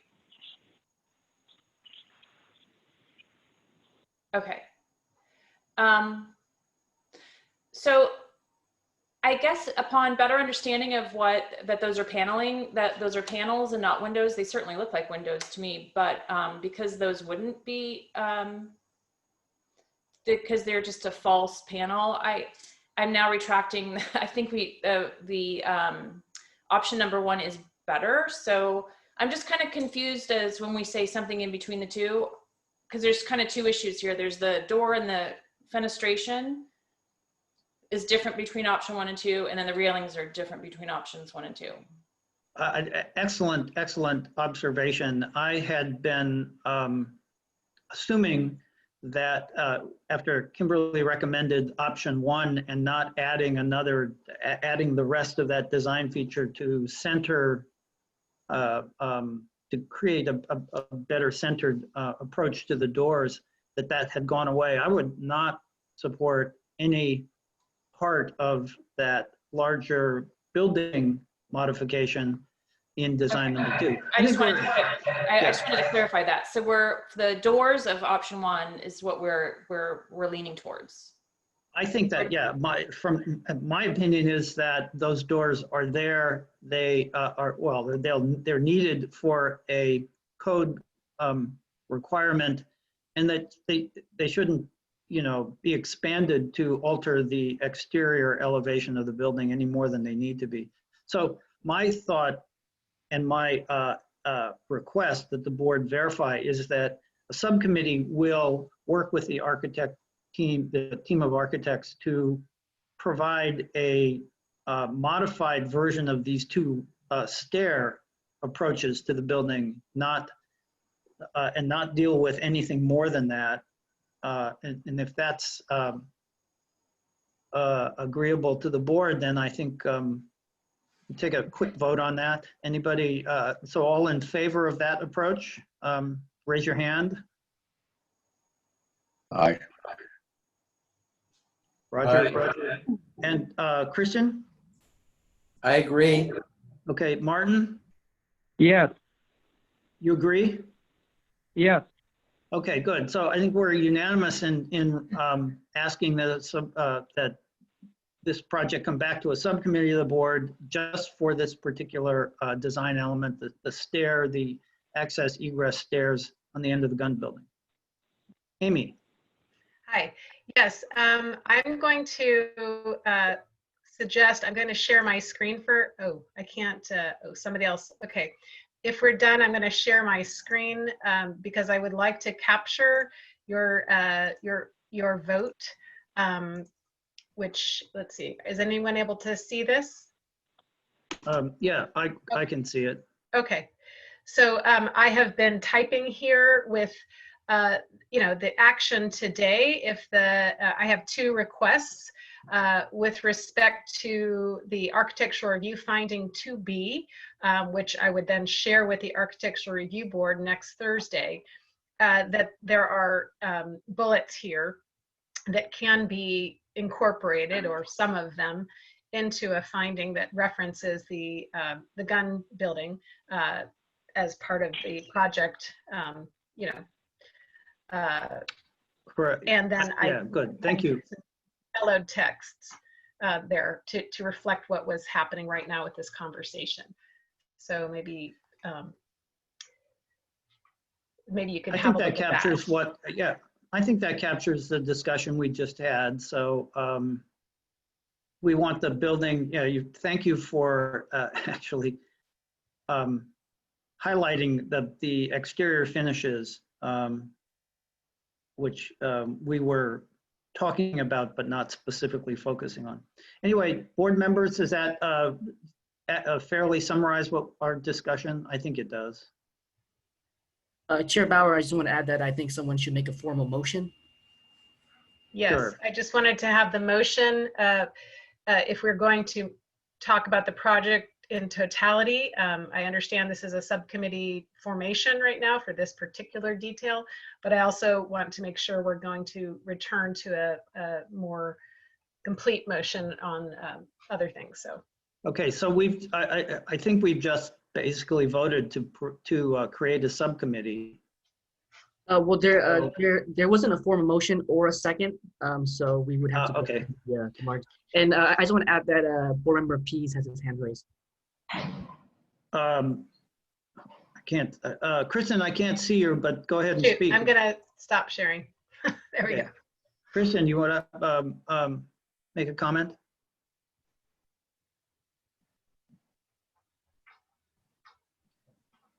There you go. Christian, comment? Now you're muted again. Love Zoom. Well, let me do, there you go. Unmuted. Christian.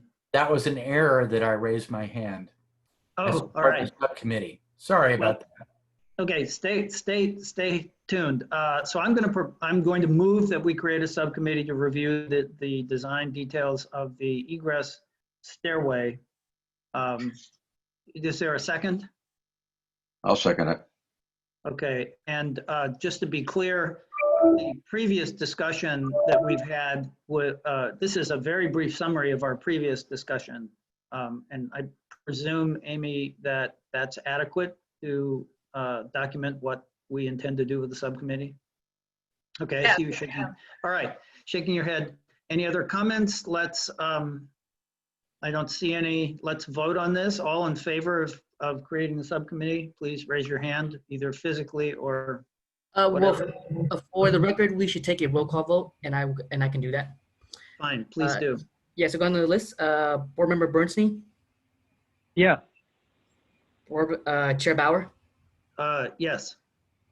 Board member Kohler. Yes. Yes. Board member McKinnon. Yes. Board member Pease. Yes. Vice Chair Shepherd. Yes. Board member Wimmer. Yes. The motion carries 7-0. Thank you. Okay, now, Amy, if you can pull that back up, share your screen with us. Let's consider a motion to, I guess, adopt those bullet points. Is that the? Yes, my preference would be if you see something here that you don't agree with, that you voice your objections. If you have some wordsmithing that you think would be better than this, I welcome you to send those to me. This is in the formation of findings to share with the architectural review in the packet that goes out this week. Okay, so there is one item that I saw in an earlier, as part of the earlier discussion, and that is the stucco finish on the existing building, I think Adam described as a pebble dash finish, which I'm familiar with. What, is that the finish that would be applied to the new buildings? To answer the question, Chair, no. The new buildings Okay. actually don't incorporate stucco. They do have the shingles, wood siding, but no stucco. So.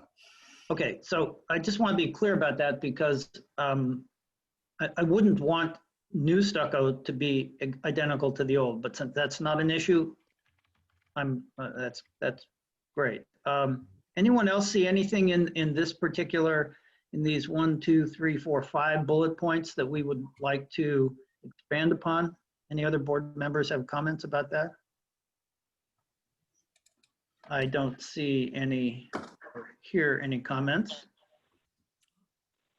So I'd entertain a motion to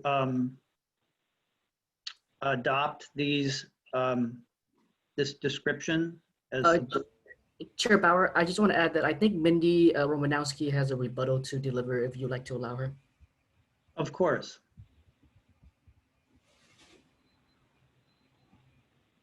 Mindy, if you're there, go ahead. Yeah, I'm here. Can you hear me? I'm trying to turn on my video. Here we go. Hi, good morning, members of the HRB. My name is Mindy Romanowski, and I am land use attorney assisting Castellea with this application. I actually don't really have a rebuttal. I just really wanted to thank you for your service and your time, and appreciate you for the thoughtful comments you've made today on option 1 and option 2. We are very amenable to your feedback and respect it. I do think that our historic architect, Kimberly Butt, who commented on the merits of option 1 in following the Secretary of Interior standards, really are worthy of thought. And thank you for taking it under consideration with your subcommittee to determine how best to treat the stair rail. We welcome that feedback. And I guess I just want to understand, you know, a bit of how that feedback will be delivered. If you could give us a bit more direction today on what it is you would like to see, so we can be responsive and be responsive in short order, so that we don't, you know, you hear from us soon and you're able to respond accordingly. We'd like to be able to bring it to the ARB as well, based upon your sound recommendation. So, you know, the more direction you are able to provide in short order, we would greatly appreciate. So thank you. Sure. Typically, a subcommittee formed for this type of consideration, it actually looks at something after the building is under construction, and it's not intended, the whole subcommittee approach is intended to allow the project to move forward.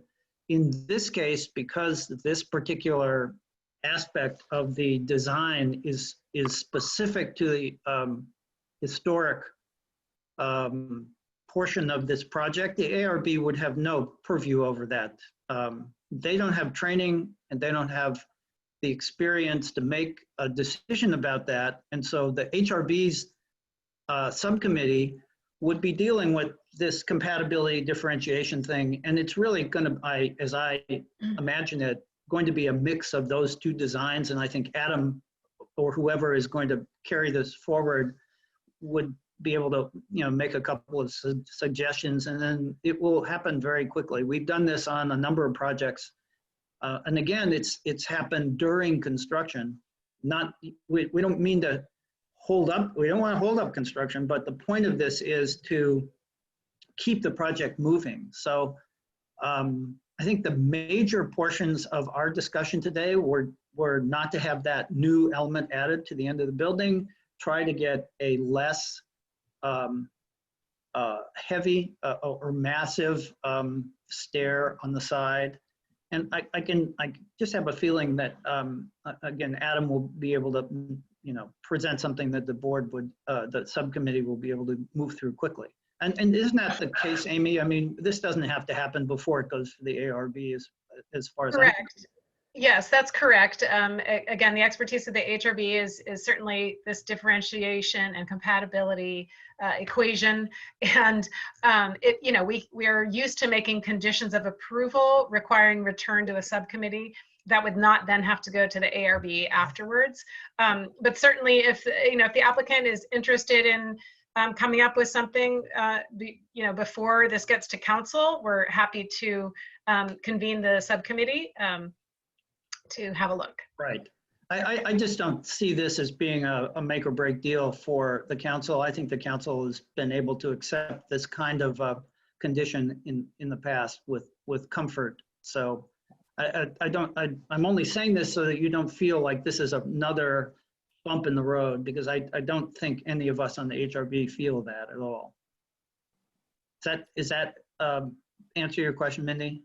Yes, thank you. That's very helpful. And again, we welcome the feedback, when it comes.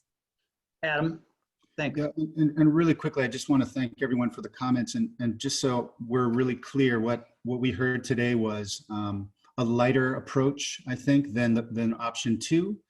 That abiding to the Secretary of the Interior standard is important. We don't want to mimic. We don't want to copy. We don't want to degrade that facade. It's an important facade. Even though it's a campus facade, it doesn't face the street. This committee is saying, no, this is an important facade. So think about the details. That's what I've heard. Yeah. And I don't think I've heard a strong direction either, or I've heard a hybrid.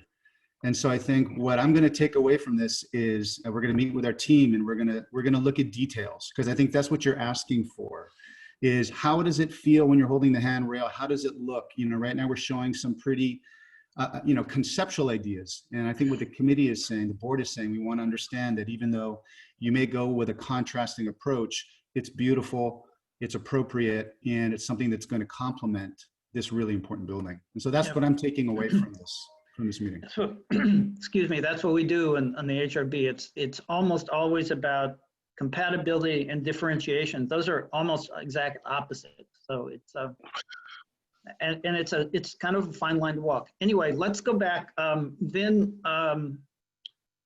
want a motion for to accept this. Do we need to make a statement, Amy, about conditioning the acceptance based on the subcommittee approval?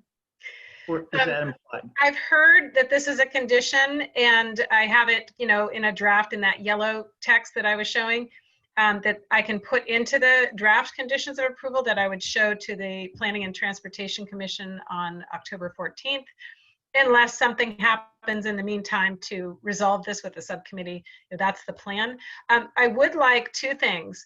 I would like the HRB to, again, look at that finding 2B, so I can share that with the ARB next week, and make sure that I've got that right, as far as verbiage, if possible.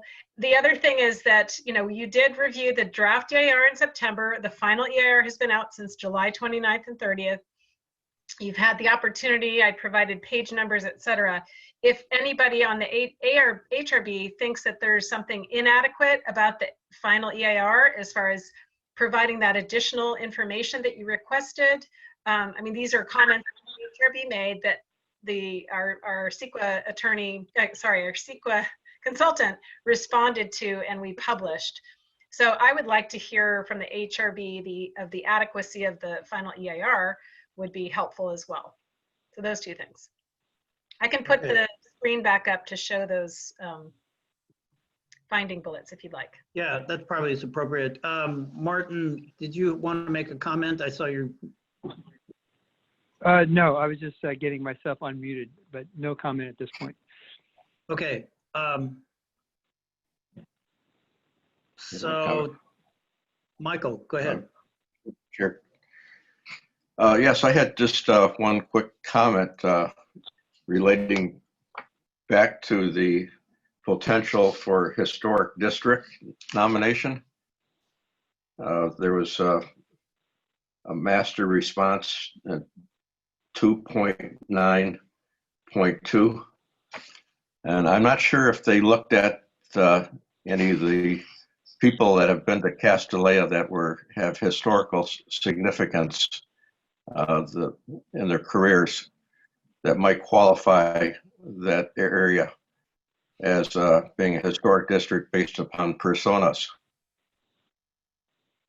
Is Kimberly, are you still on the?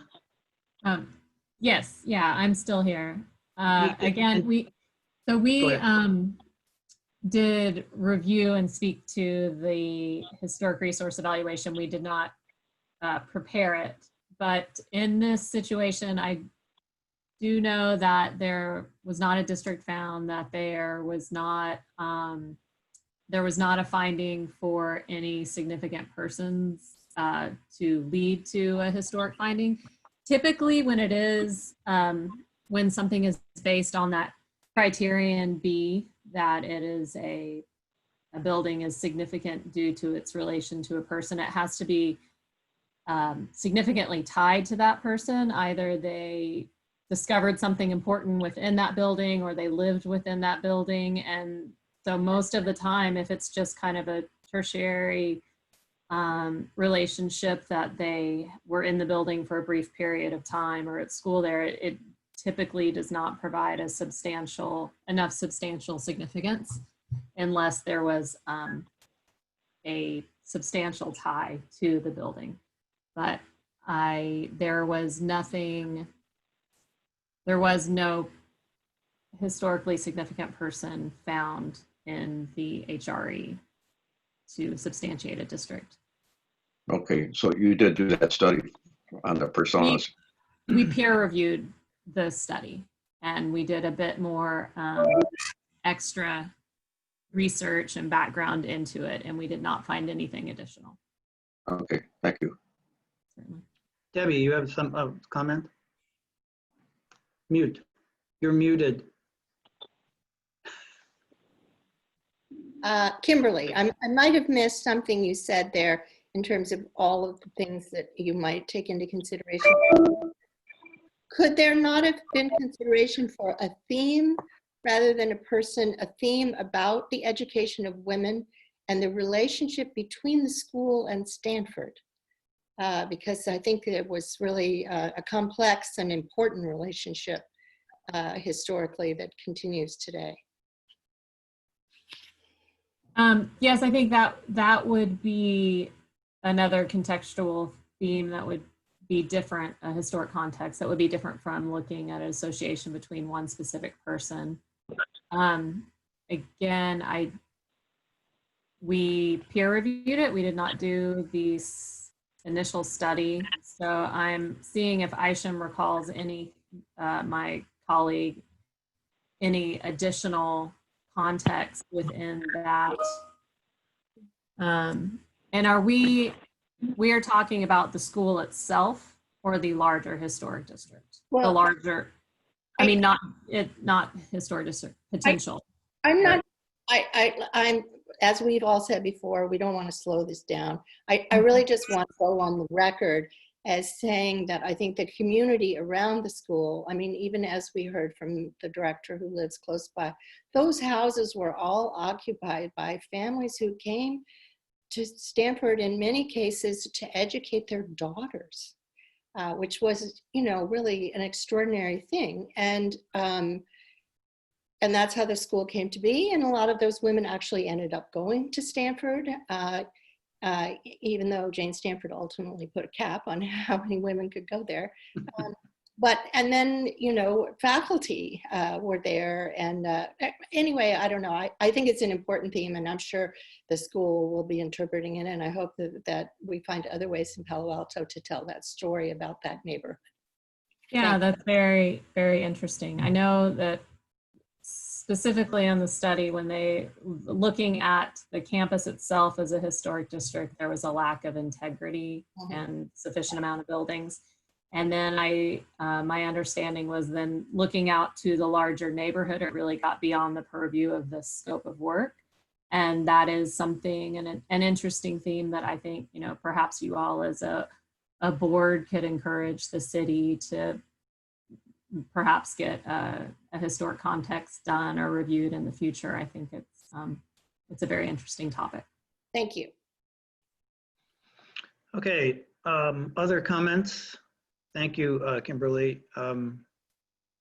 think we can now, Amy, go back to the, if you can share that bullet point screen.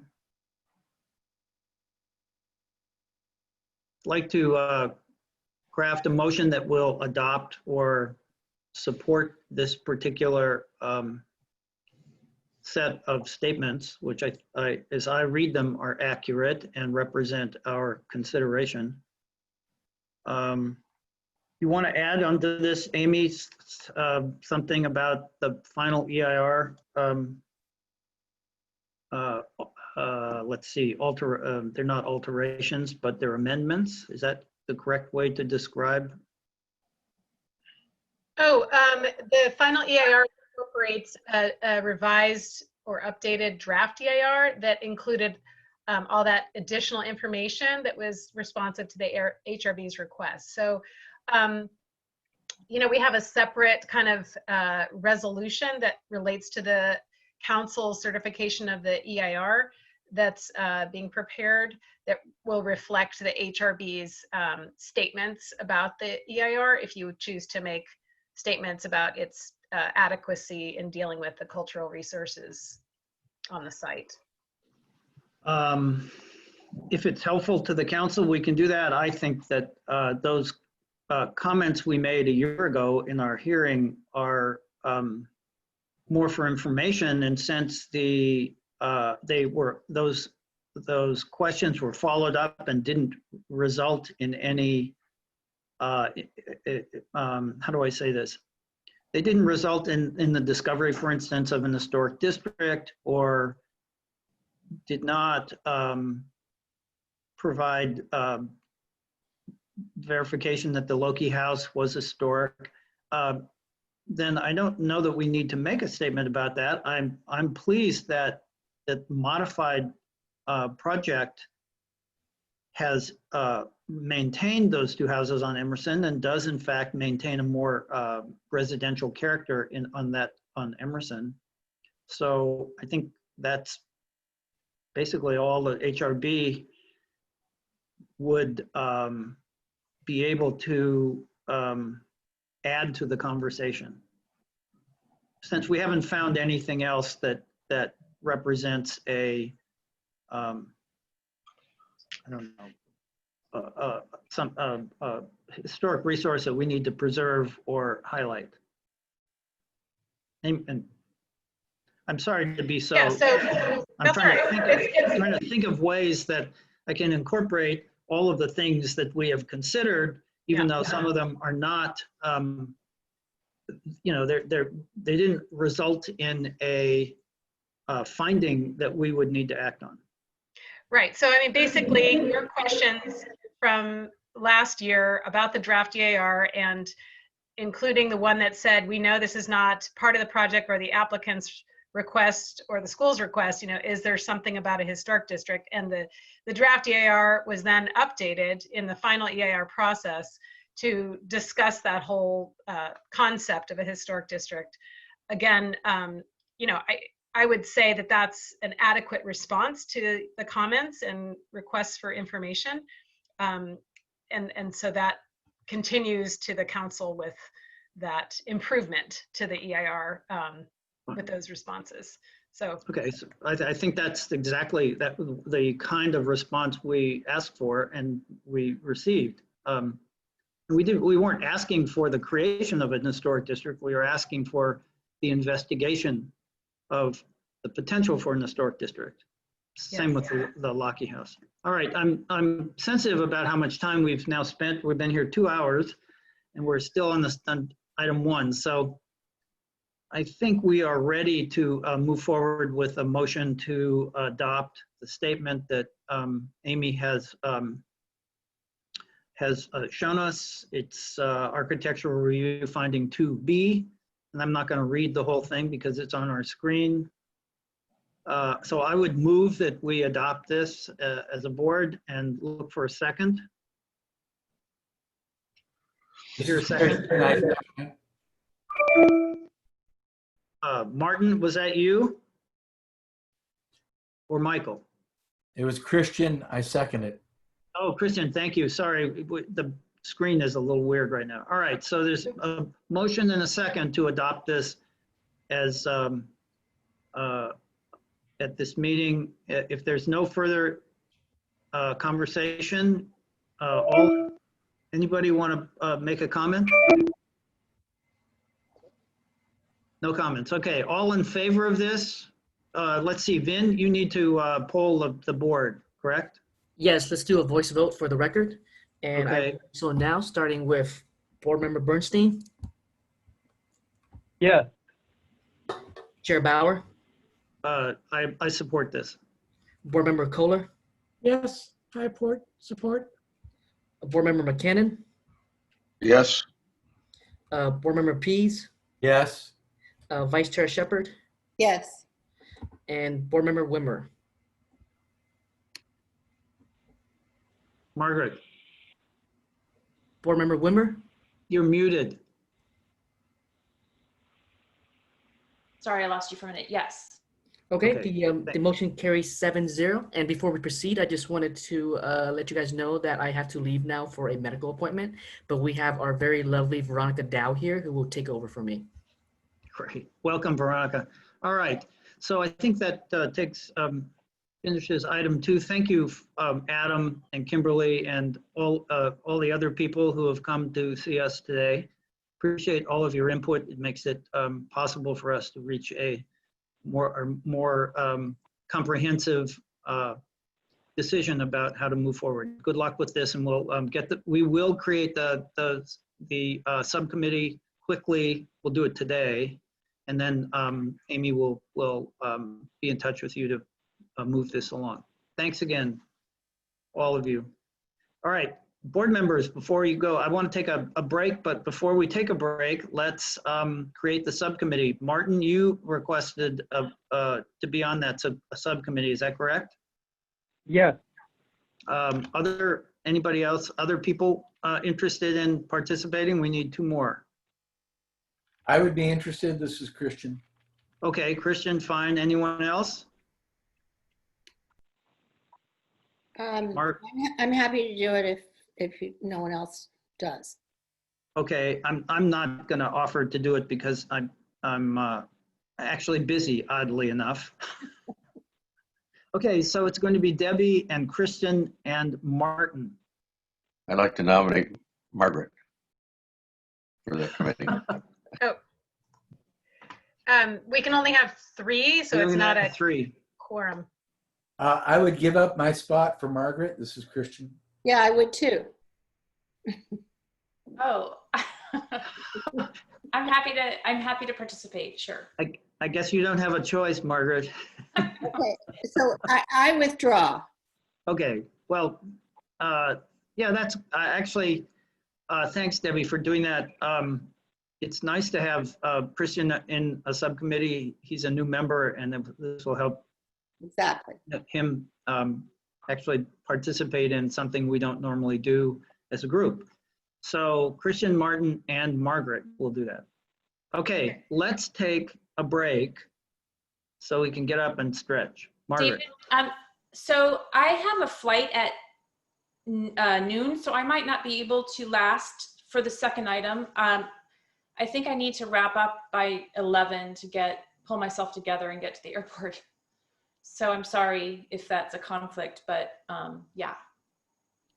Well, we could make a 5-minute break. I understand. I mean, I'll last as long as I can, but I might not last until the end. So, but you still have a quorum, so. Yeah, we have a quorum. Yeah, okay. That's true. Okay, perfect. Thanks. All right, let's take a brief 5-minute break. I'm gonna find my other things, and then we'll be right back.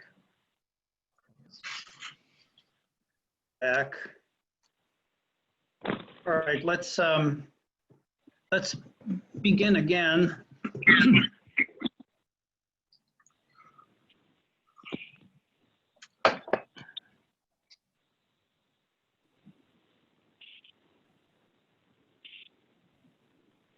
So let's move on to item 3, resume the meeting. This is a public hearing on 359 Embarcadero. It's a review of proposed renovations to an existing single-family residence in the Professorville district.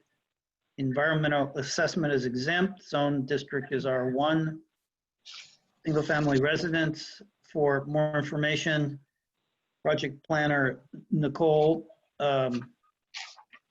Gloriola is available at City of Palo Alto Planning Department.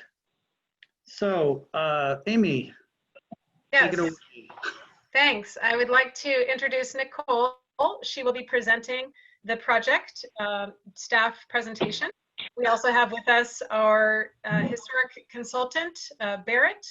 And of course, the applicants are here to present after Nicole is finished. If you have questions, let us know. And then we would want to make sure we have public testimony as needed. Thank you. Of course. Welcome, Nicole. I apologize for if I mispronounced your name, which I'm sure I did, your last name. You did fine.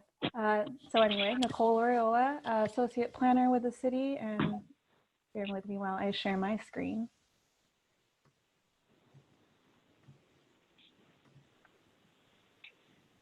All right, so the project that we're looking at now is a proposed renovation to an existing single-family home in the Professorville district. It's addressed currently as 359 Embarcadero Road, built in the year 1900. Let's see. Some historic characteristics of this house, as you can see, it's early prairie school design, which is unique in the Professorville district as well as throughout Palo Alto. Some of the unusual composition elements of it include the octagonal wraparound porch in this photo, or lanai, and some of the intersecting roof forms that are also interesting on the building. It is reminiscent of the early work of Frank Lloyd Wright, and as you may or may not know, is a 3-frontage property. It has frontage on Waverly, Melville, and Embarcadero, and has previously been addressed as both 374 Melville and 370 Embarcadero. As you can see on this slide, the property is denoted by the small red star on the map. It is within the local historic district of Professorville, but not within the National Register's historic district, which is delineated by the dotted green line. It's also not listed on the California Register of Historic Resources, but it is on our local inventory as a Category 4 or contributed structure, and is therefore considered significant in terms of the Historic Resources Board purview in reviewing any modifications to it. The proposal that we have in front of us today, that Fergus Garber Architects is here to present, includes some interior renovations and the demolition of what's considered a non-historic garage. It was built in 1989. That detached structure, once cleared, will provide room for a ground floor addition, as you can see on the proposed plan on the right. There will also be the construction of a new detached garage and the proposal of a Melville-facing front porch. This will ultimately reconfigure the property so that what is now the primary facade of Embarcadero will be the rear, and the primary facade or front-facing facade will then be Melville.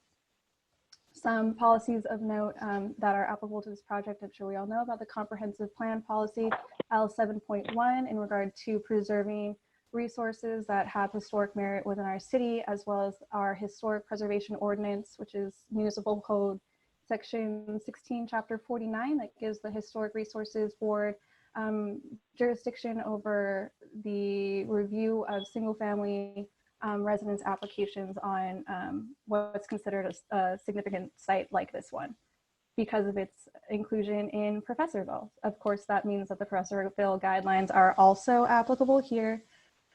Specifically sections 3 and 4 that are in your summarized in your packet on page 23. On page 25, you'll see the beginning of the analysis that was done by the city's historic consultant, Page and Turnbull, in regard to the Secretary of Interior standards for rehabilitation. Page and Turnbull also conducted a historic resource evaluation earlier this year that identified some character defining features. The analysis that is provided shows that Page and Turnbull found the project to be consistent with all but one of the standards, that being standard 5. It's reiterated here and involves distinctive materials and finishes and examples of craftsmanship. As such, the HRB is today asked to review these proposed revisions to character defining features, specifically the alterations of the existing lanai, some of the alterations to the roof forms, and if you have any commentary that you can provide on a visual connection between the existing primary facade and what will be the proposed primary facade of Melville Avenue.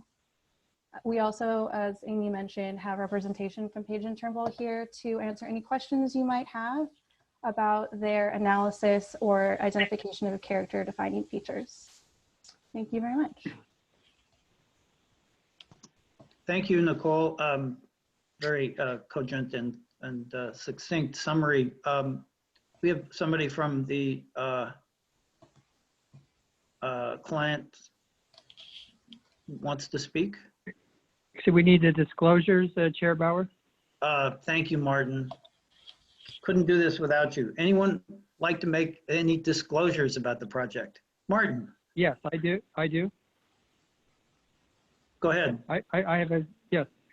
So I've met with the owners at the property, and we had a toured the property and also had a tour of the inside of the house. And then no information on our packet is new compared to what I saw when I had a tour of the property and the house. Great, thank you. Anyone else have any disclosures to make? Michael, sorry. Yes, I disclosed that I did walk around the property yesterday to get a better feel for the facades. Anyone else? Not hearing any. I've driven by the property, but I didn't have time to walk by it. Kristen, anything to add? Okay, let's move. Sorry. Okay, that's all right. I know this. It's the Zoom meeting, the dread Zoom meeting delays. Okay. Amy, is there somebody from the owners that want to make a presentation? Hi, my name is Jillian. I'm with Fergus Garber Architects to speak on behalf of our clients. And I also have Catherine Garber here to chime in as she sees fit. I'm going to share my screen to give a presentation here.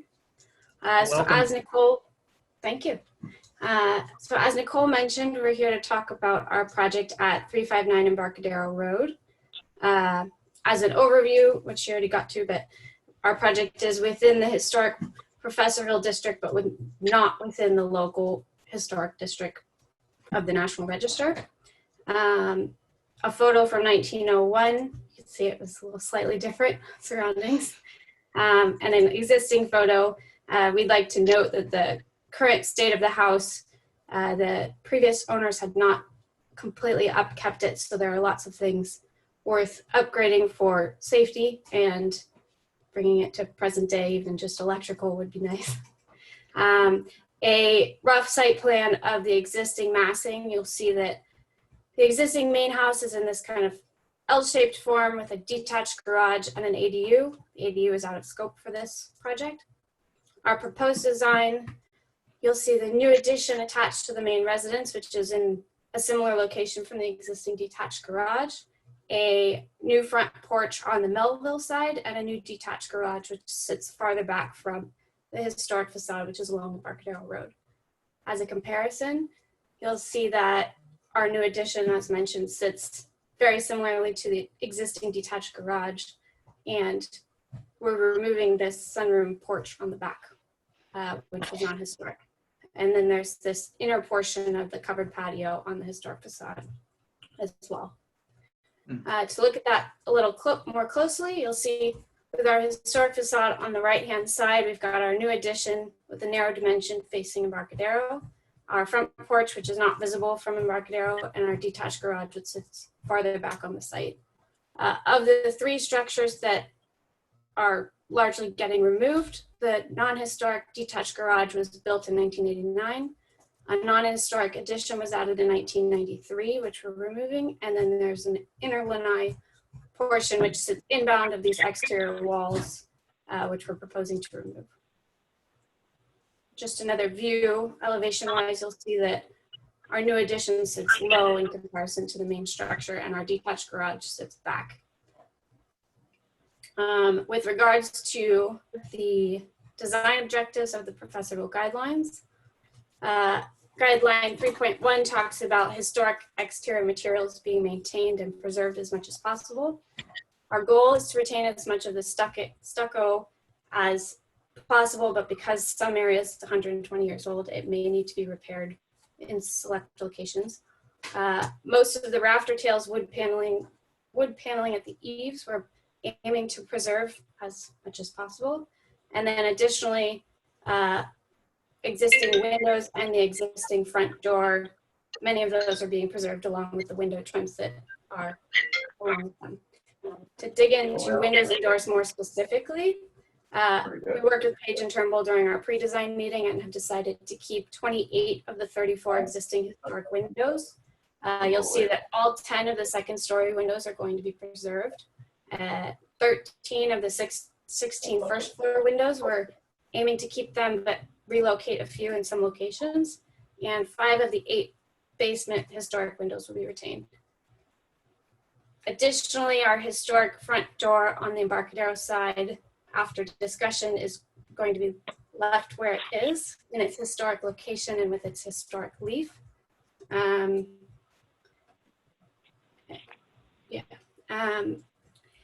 Guideline 3.3, additional character defining features that contribute to an early residence's visual appeal should be preserved.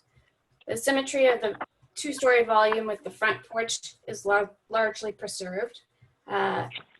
Our modification is to this enclosed central room, which sits inbound of the exterior facade. The prairie style massing with the 2-story volume and single-story wings is largely preserved, and our hipped roofs, wide eaves, exposed rafter tails, and wood panel soffits are going to be retained. Excuse me.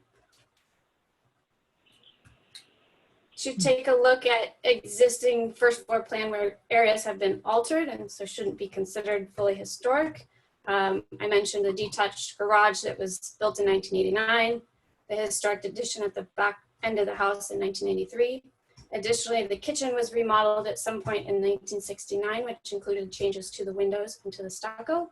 And also included in the historic resource evaluation by Page and Turnbull was that these existing front steps to the covered patio were rebuilt in different materials at some point, and the windows at this octagonal bump out area are not true to the original drawings that we have. In terms of character defining features being replaced or matched as closely as possible, our intent is to do both. Keep existing as much as possible and replace to match where necessary. You'll see we've got these wide eaves with exposed rafter tails and end trims, as well as wider window enframements, which will stay wherever we're planning on keeping the windows. Recreating historic missing features, we had noted that the windows you'll see on the left-hand side here, on the next slide, you'll see that they didn't match the existing drawings that we have from the historic inventories. So we're proposing to replace them with double hung windows more closely to match the original intent. Additionally, the chimney is currently not in great condition and looks like it was clad in metal. The original drawings call for it to be a stucco chimney. So we plan to rebuild it and clad it in a material to go with the rest of the house. And these front steps off of the covered patio were rebuilt at some point in brick, and we'd like to return them to the original intended materials of stucco walls with wood steps.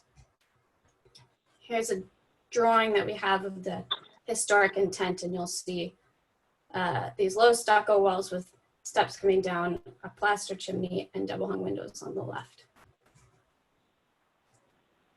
As for how the massing respects the primacy of the original building, through conversations with Page and Turnbull, we've pushed our addition mass back, and it now sits 9'4" back from the frontmost facade on Embarcadero Road. With regards to the detached garage and the new front porch, they sit quite a bit farther back from the historic facade. Additionally, you'll note that our new addition finished floor steps down about 3.5 feet, and that helps to differentiate it from the main volume. And it's also located on the most historically compromised portion of the main house, which was that kitchen that I mentioned was remodeled at some point. In total, we're adding less than 700 square feet to the property relative to the original square footage that we started with. Here's another view where you'll see our finished floor steps down from the existing finished floor.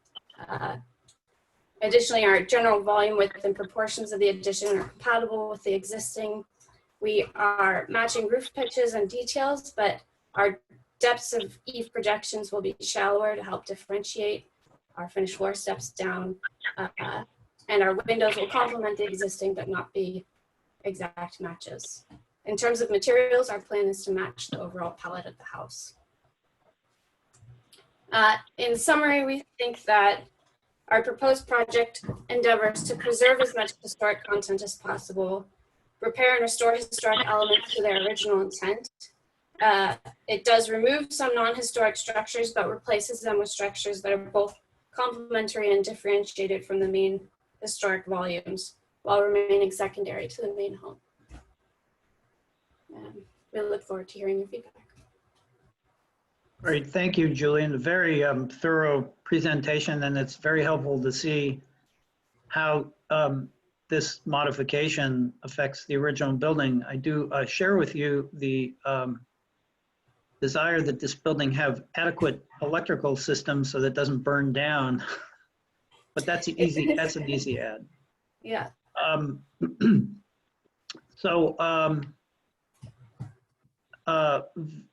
Let's see, Vin's not here. Do we have any public comments? Veronica is our pinch hitter. Oh yeah, Veronica, sorry, I can't see you on my screen. It's okay. Currently there are no raised hands. Okay, so no public comment on this. Catherine, did you want to add anything since you're here? Thank you very much. Catherine Garber with Fergus Garber Architects. I have one additional comment to make. The client would very much like to get this project moved forward and is amenable to keeping the historic front door in its existing location. But I did want to note that it is currently hidden behind a wood screen door facade and not visible from the Embarcadero side. And she would very much like to reuse it as her new front door on the Melville side if the committee felt that that was acceptable. Thank you. I'm looking at the floor plan. Well, I'm doing this on an iPad, so this is like looking at something through the wrong end of binoculars. But Julian, I'll pull up a floor plan for you if you'd like to have it on a bigger screen. I just wonder where the front door was on the existing plan. So, see if it'll let me zoom in. Bear with me for a minute. Oh, I see it. It's on the lanai on the left-hand side as you're facing the, yeah. Yeah, so if you can see my screen here, it sits behind a screen door. Sure, okay. Which is the same view that you can see. Before you leave that screen, can you show them where the screen door sits? Yeah, so the screen door sits here, kind of at one of the corners of that octagonal. Yeah, right. And you can see that it's Bizarre. fully covered and behind the screen door in this photo because you can't see it from the street. Okay, that's thank you for that clarification. Let me ask a couple of questions since you're both on the here. What's the existing stucco finish? How would you characterize it? Is it smooth? Is it? It doesn't have a heavy sand texture. I'd call it basically smooth with some hand tooling. You can feel that the hand rub. Okay, but it's not a heavy dash finish or anything. No. Okay, and then I noticed that there is this odd handrail in the middle of the stairs in the picture you're showing now, that presumably came with the stair Yes. modification? Okay, so Correct. it's not really relevant. I didn't see any handrails on the front of the building in the original photograph. Just wanted to make sure that's not part of fabric, although if it was put in 1969, it's 50 years old, but we'll let that go. And just to be clear, and then I'm going to open this up to other board members, the Secretary of Interior Standard number 5, where it's a not in compliance, refers to the removal of that lanai wall, glass wall that creates the little sitting room. Is that the primary place where you're non-compliant?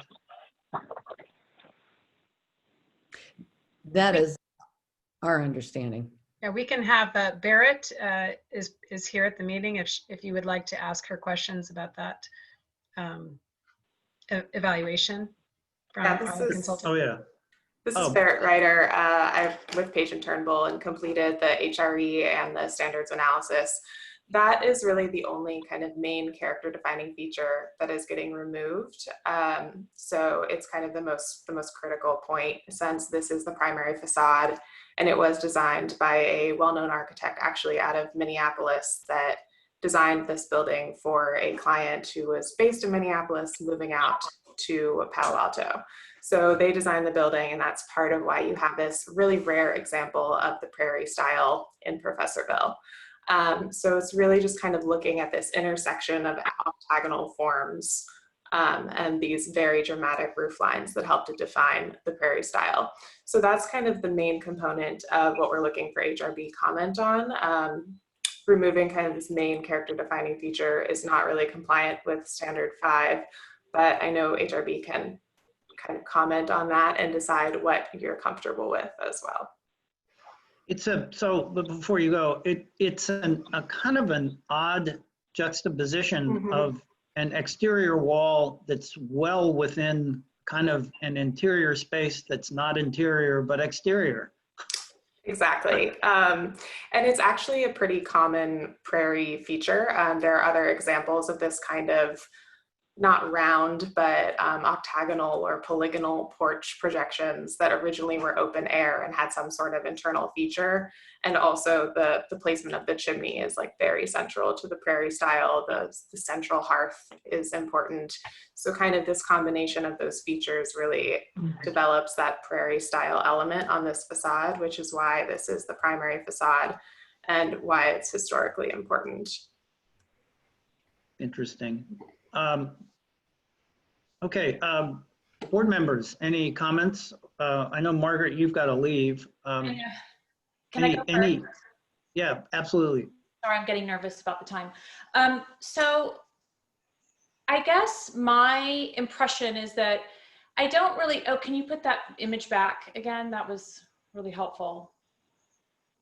Anyway, I just look at this project and I just don't, I know it's in Professorville, it says it's a category 4, but I just feel like there's not a lot of character defining. I guess I'm looking at the exterior materials. So I just wish that there was more material texture, something that would give it a little bit more of a nod to the historic prairie style. I mean, the prairie style had a lot of brick. Frank Lloyd Wright was from Illinois, and a lot of brick that's a common exterior facade material in that style of house. So, and I don't think that removing the brick even on the stair really helps. I just feel like it's making it look more pedestrian, the more stucco. It's just starting to look like just a stucco, I don't know, just a stucco box. I hate to say that. Although the octagonal front porch, I think that's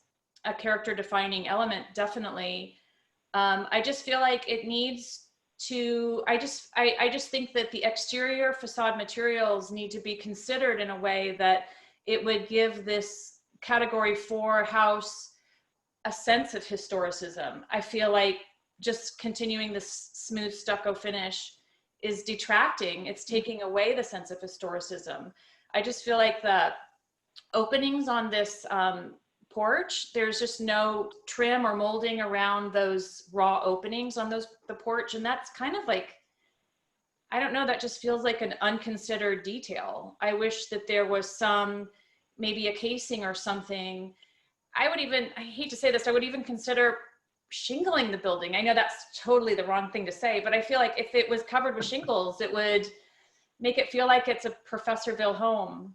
I guess my reaction, sorry, I'm rambling. My reaction is I just encourage the applicant to consider options for the exterior facade materials and have more of a nod to the fact that it's placed in Professorville and more of a nod to maybe some of the historic materials that were used in prairie style homes. Is that fair? Sure, it's a comment.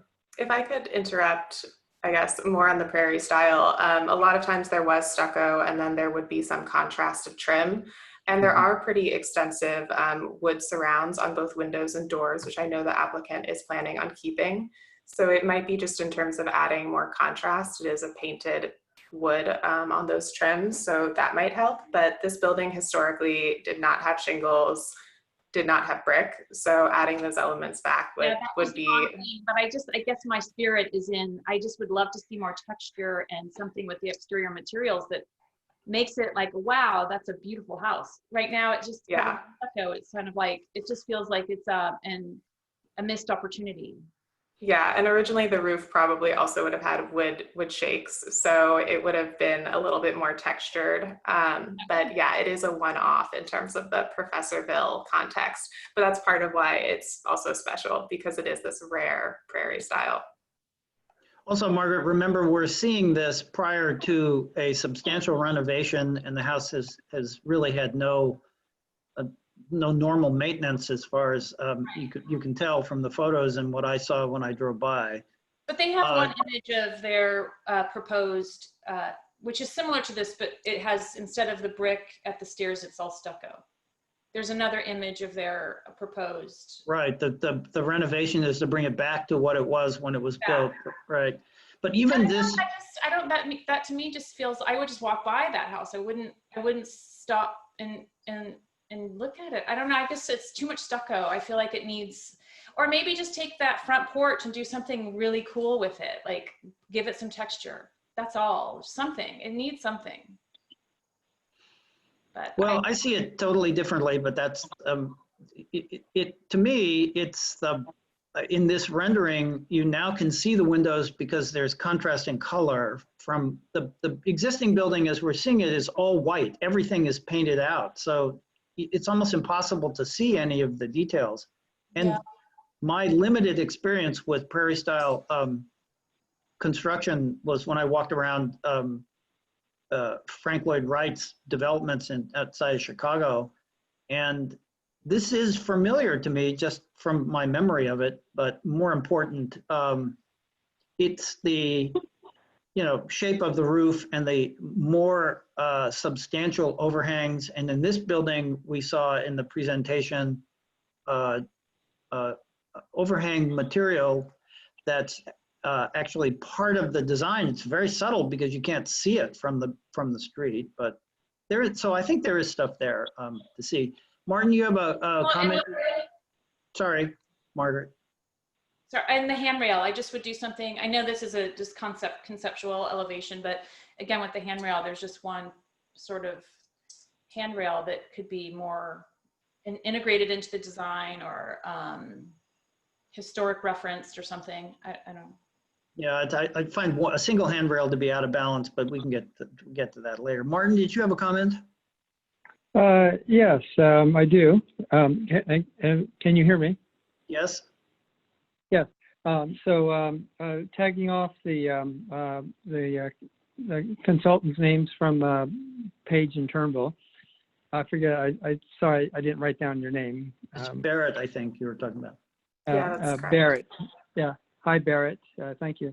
I agree with your comment about the standard number 5 about removing and the proposed removal of that inner wall, the octagonal. I'm also a student of Frank Lloyd Wright's. I've seen probably about 20 of his homes in Oak Park, Illinois, plus Taliesin West. And as you mentioned, the octagonal section, yeah, that's certainly a character-defining feature, and also a trademark. And the fact that, again, this is as a main street facade, that's a very important feature. I'm also have in front of me the Professorville design guidelines, where basically says, don't demolish that. So those are my initial comments at this point. Thank you. Okay, I'm just going to go down the list. Debbie, you have a comment? Maybe I missed something, but shouldn't we also be looking at the plans for the new facade on Melville in terms of the Professorville design guidelines? Oh, I think absolutely. But let's since we're focusing for the moment on this Embarcadero facade, can we come back to that, Debbie? Of course. So Christian, I see your here comment. Well, I just would really like to have a look at this property. I think it's very interesting, and I went through the entire packet. It was pretty elaborate, lots of drawings. But for me, actually going there and seeing it would be a precursor to having an informed conversation. Okay. Michael, I you have don't know any how I comments? arranged that, but I would like to work that out. So. Well, I think that that can be arranged, but that our evaluation today might preclude that happening before we move this forward in some way. Michael, did you have a comment? You're muted. Yeah, how's that? Good. Good. Sorry. Thank you, Chair Bauer. I think the primary facade on Embarcadero is what is really important in this property. My personal background is I'm a little bit unusual. I'm a former owner of a Frank Lloyd Wright house in Canton, Ohio, and a long-time member of the Frank Lloyd Wright Conservancy. So I had quite a bit of experience looking at prairie school styles and what constitutes a prairie school style house. And I think the retention of that inner structure within the facade right there is really important, that not be eliminated.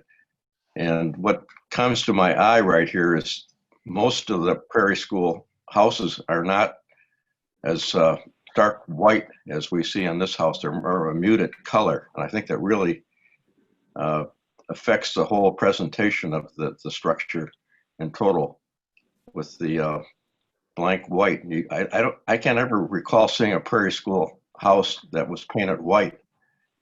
Maybe some of the other board members do, but I would strongly support retaining the facade facing Embarcadero, including the inner structure. I think that's all the comments I have. Thanks, Michael. Let's hold that thought for a second. Roger, did you have any comments you'd like to make? You need to unmute. Yeah, I've been looking at this and everything, and I don't see any big problems, and I don't know if there's any how everyone else is feeling about it, but it's the work they're working on. Yeah, I think well, anyway, yeah, generally it's okay with me. I don't see a big problem. Okay, I guess I'd like to ask Julian, as I look at the proposed changes which remove that wall that we're talking about, I guess the idea is to turn that into an outdoor patio, covered patio. Is that the case? That's correct. And so I think, as I remember just how horrible the traffic used to be on Embarcadero Road, that as an outdoor space, that wouldn't be very appealing because it would be so noisy. And so while I'm completely sympathetic to an owner modifying and renovating a historic house and keeping the bulk of the building intact, I'm troubled by the removal of that wall, which seems to be one of the more unique characteristics of the building. And if it's going to become a lanai on the noisiest side of the house when the house is being refocused onto the Melville side, I'm just wondering if that's really necessary when it's the only part of this project that doesn't comply with the Secretary of Interior standards. I know that's a lot to ask of you, but you know. No, I appreciate your comments. To be honest, with the original position of the house on the site, which we were aiming to retain, there's very big redwood trees on the Melville side. There's an existing ADU that we're not touching. So the Embarcadero side of the building really is our opportunity for yard space. The landscape architect is aiming to add hedging and trees and a more robust wall along Embarcadero to try to help mitigate some noise. But there's not really another place. We have a small patio off the kitchen over here, but in order to enjoy the yard and its large site, the Embarcadero site is what we have. We're also retaining a big eucalyptus tree over here.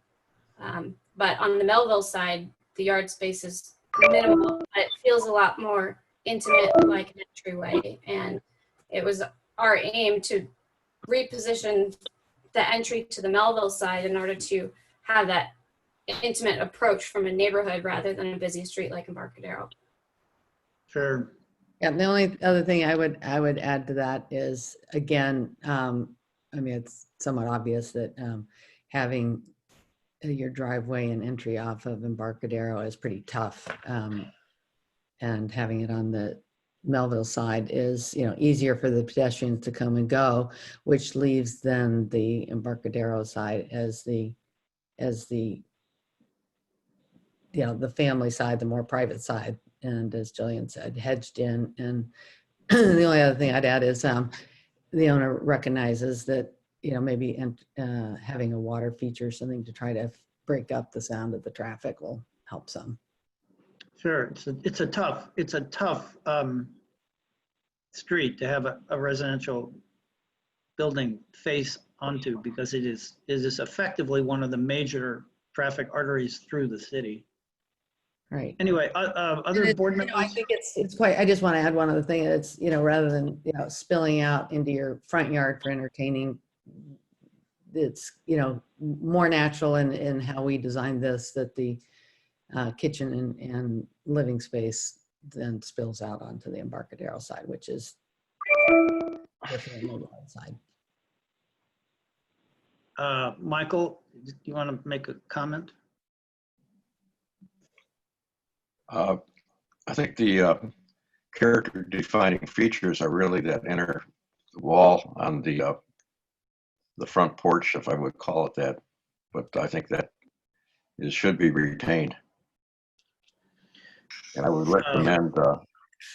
recommend generally a change in color. The original house appears to be white from the early photos, but I just think it really detracts from the whole presentation of the house in the stark white. Hold that thought for a moment. I like to go back to Debbie's comment about the rear of the house. Debbie, you want to can we focus on that for a moment? Well, actually, before we move there, I just had a question for my own edification because I've only been involved in one other Professorville property that came to us. Do we often approve additions? And what if there had never been a garage there? Would we, and this came to us, would we be thinking about this any differently? Well, I would let Amy add anything she wants to this, but I think the additions in this project are not meet or satisfy the Secretary of Interior standards for modifications because they're set. Roof lines are lower. They're less conspicuous. They don't overwhelm the property. They're small. And as far as I'm concerned, the garage issue is not really a significant part of this project because garages are important in our city. So we keep cars off the street. So, and this small garage is totally separated. So it's not, it's not interfering with the original project. I mean, No, I didn't mean that garage. I meant the one they're going to tear down. I mean, because there's been a structure there generally, you know, I think it makes it easier for us to say, yes, you can build an addition there. Yeah, I think that's, because that garage was not part of the original project, I think that has less relevance for me as I look at it, but that's just my opinion, not, I don't want to speak for the board in that case, but Martin, did you want to say something? I think you can tie it back to the period of significance. So the garage was not within the period of significance for this home, which was the early 1900s. Sure. Okay. Can we see some images of the? Excuse me. Before we go to the Melville entrance, I have to ask. I'm sorry, I'm new to this. Is this the only shot we have to review this property? Is that correct? Not necessarily. Okay, because I thought I heard that from you. Well, there are circumstances where we could continue this if there is something that we want that the board feels hasn't been addressed or that we'd like further clarification. That wouldn't be in this environment where it's very difficult to have meetings because of the pandemic. That will delay the project, and if the board feels that that's necessary, we can do that, but I'm sensitive to trying to keep projects moving. And you know, it costs money to have a building just sit there. So as we did with the Castellea project, we do have mechanisms that can allow us to move the project forward and still review smaller parts of renovation if that's board feels that's necessary. So I understand your point. I guess that's why. See, I also believe this lanai wall is the critical element here. I don't have the experience that a lot of you have with this sort of thing, but that's one of the reasons I wanted to look at this. And I would also point out, if I remember correctly, in all the documents, pretty extensive. I went through most of them yesterday. This discussion about front and back and private space and public entrance, there was a recommendation, I believe, to actually lower the barriers to view the existing historic front entrance from Embarcadero Road. Did I hear that? Did I read that correctly? And that seems to be kind of at variance with turning this into the private area and putting in all this landscaping. I thought I read that in the document. So I guess that's one of the reasons I wanted to actually have a look at this. Because this seems to be the most important part of the question before us is the historic entrance, this lanai wall, and the facing to the historic facing to Embarcadero versus Melville. So that's just all I have to say.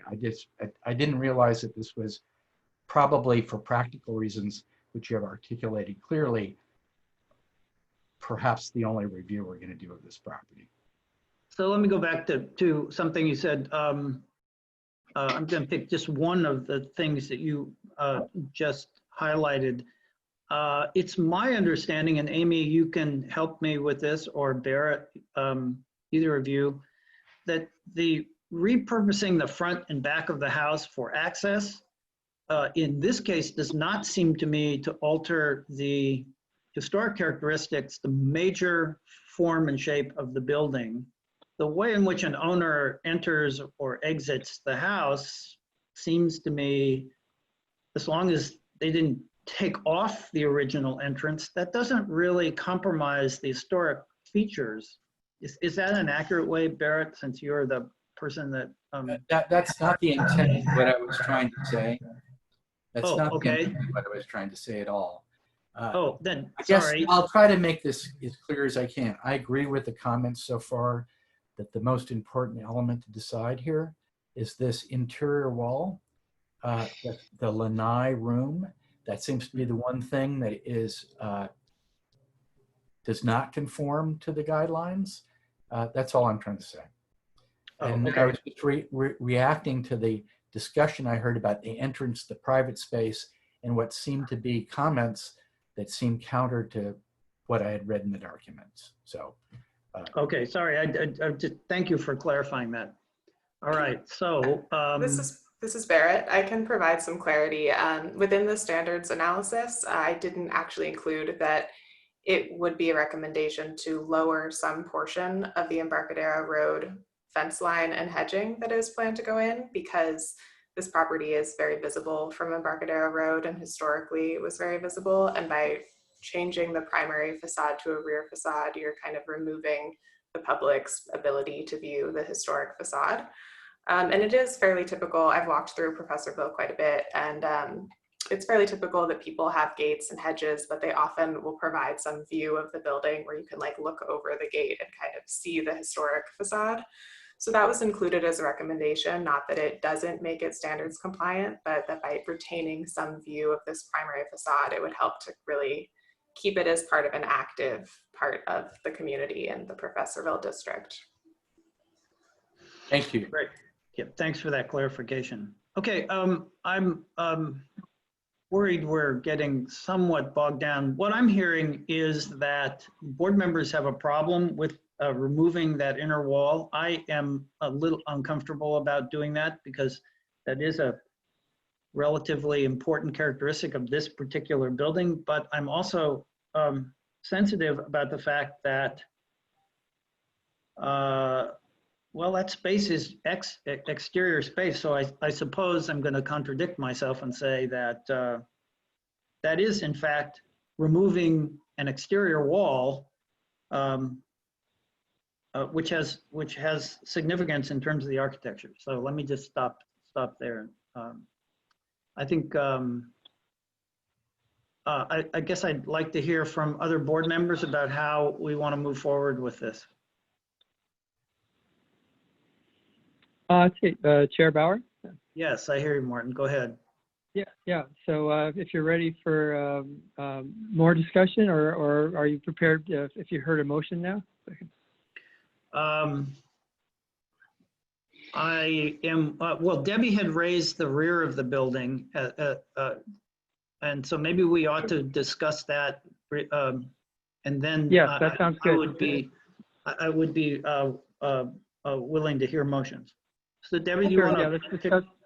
I just wondered if we could see the images of the rear of the building as it exists and a rendering as it's proposed. Thank you.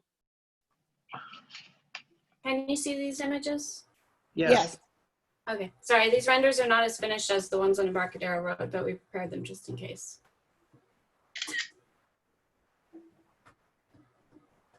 Well, that's definitely better, right? Okay. And it seems in character. We wanted to make it more approachable. As you can see, we had a break-in a few weeks ago as well. The goal was to engage this side of the site to a more peaceful residential street to have a more intimate entrance. Okay, thank you very much. Somehow I missed that. Great. So Julian, is the, I'm looking at the plan now. Is that a new porch on the back? I guess it is. That's correct. I'm going to see, I'll pull up the plan for you as well. Yeah, no, I'm looking at the plan. Actually, it was, if you can go back to the pictures, that would be more helpful. Sorry. No, that's fine. So the new porch steps in from the existing building. You'll see at the corners on either side. So we differentiated it there. Our roof volume drops down and inward.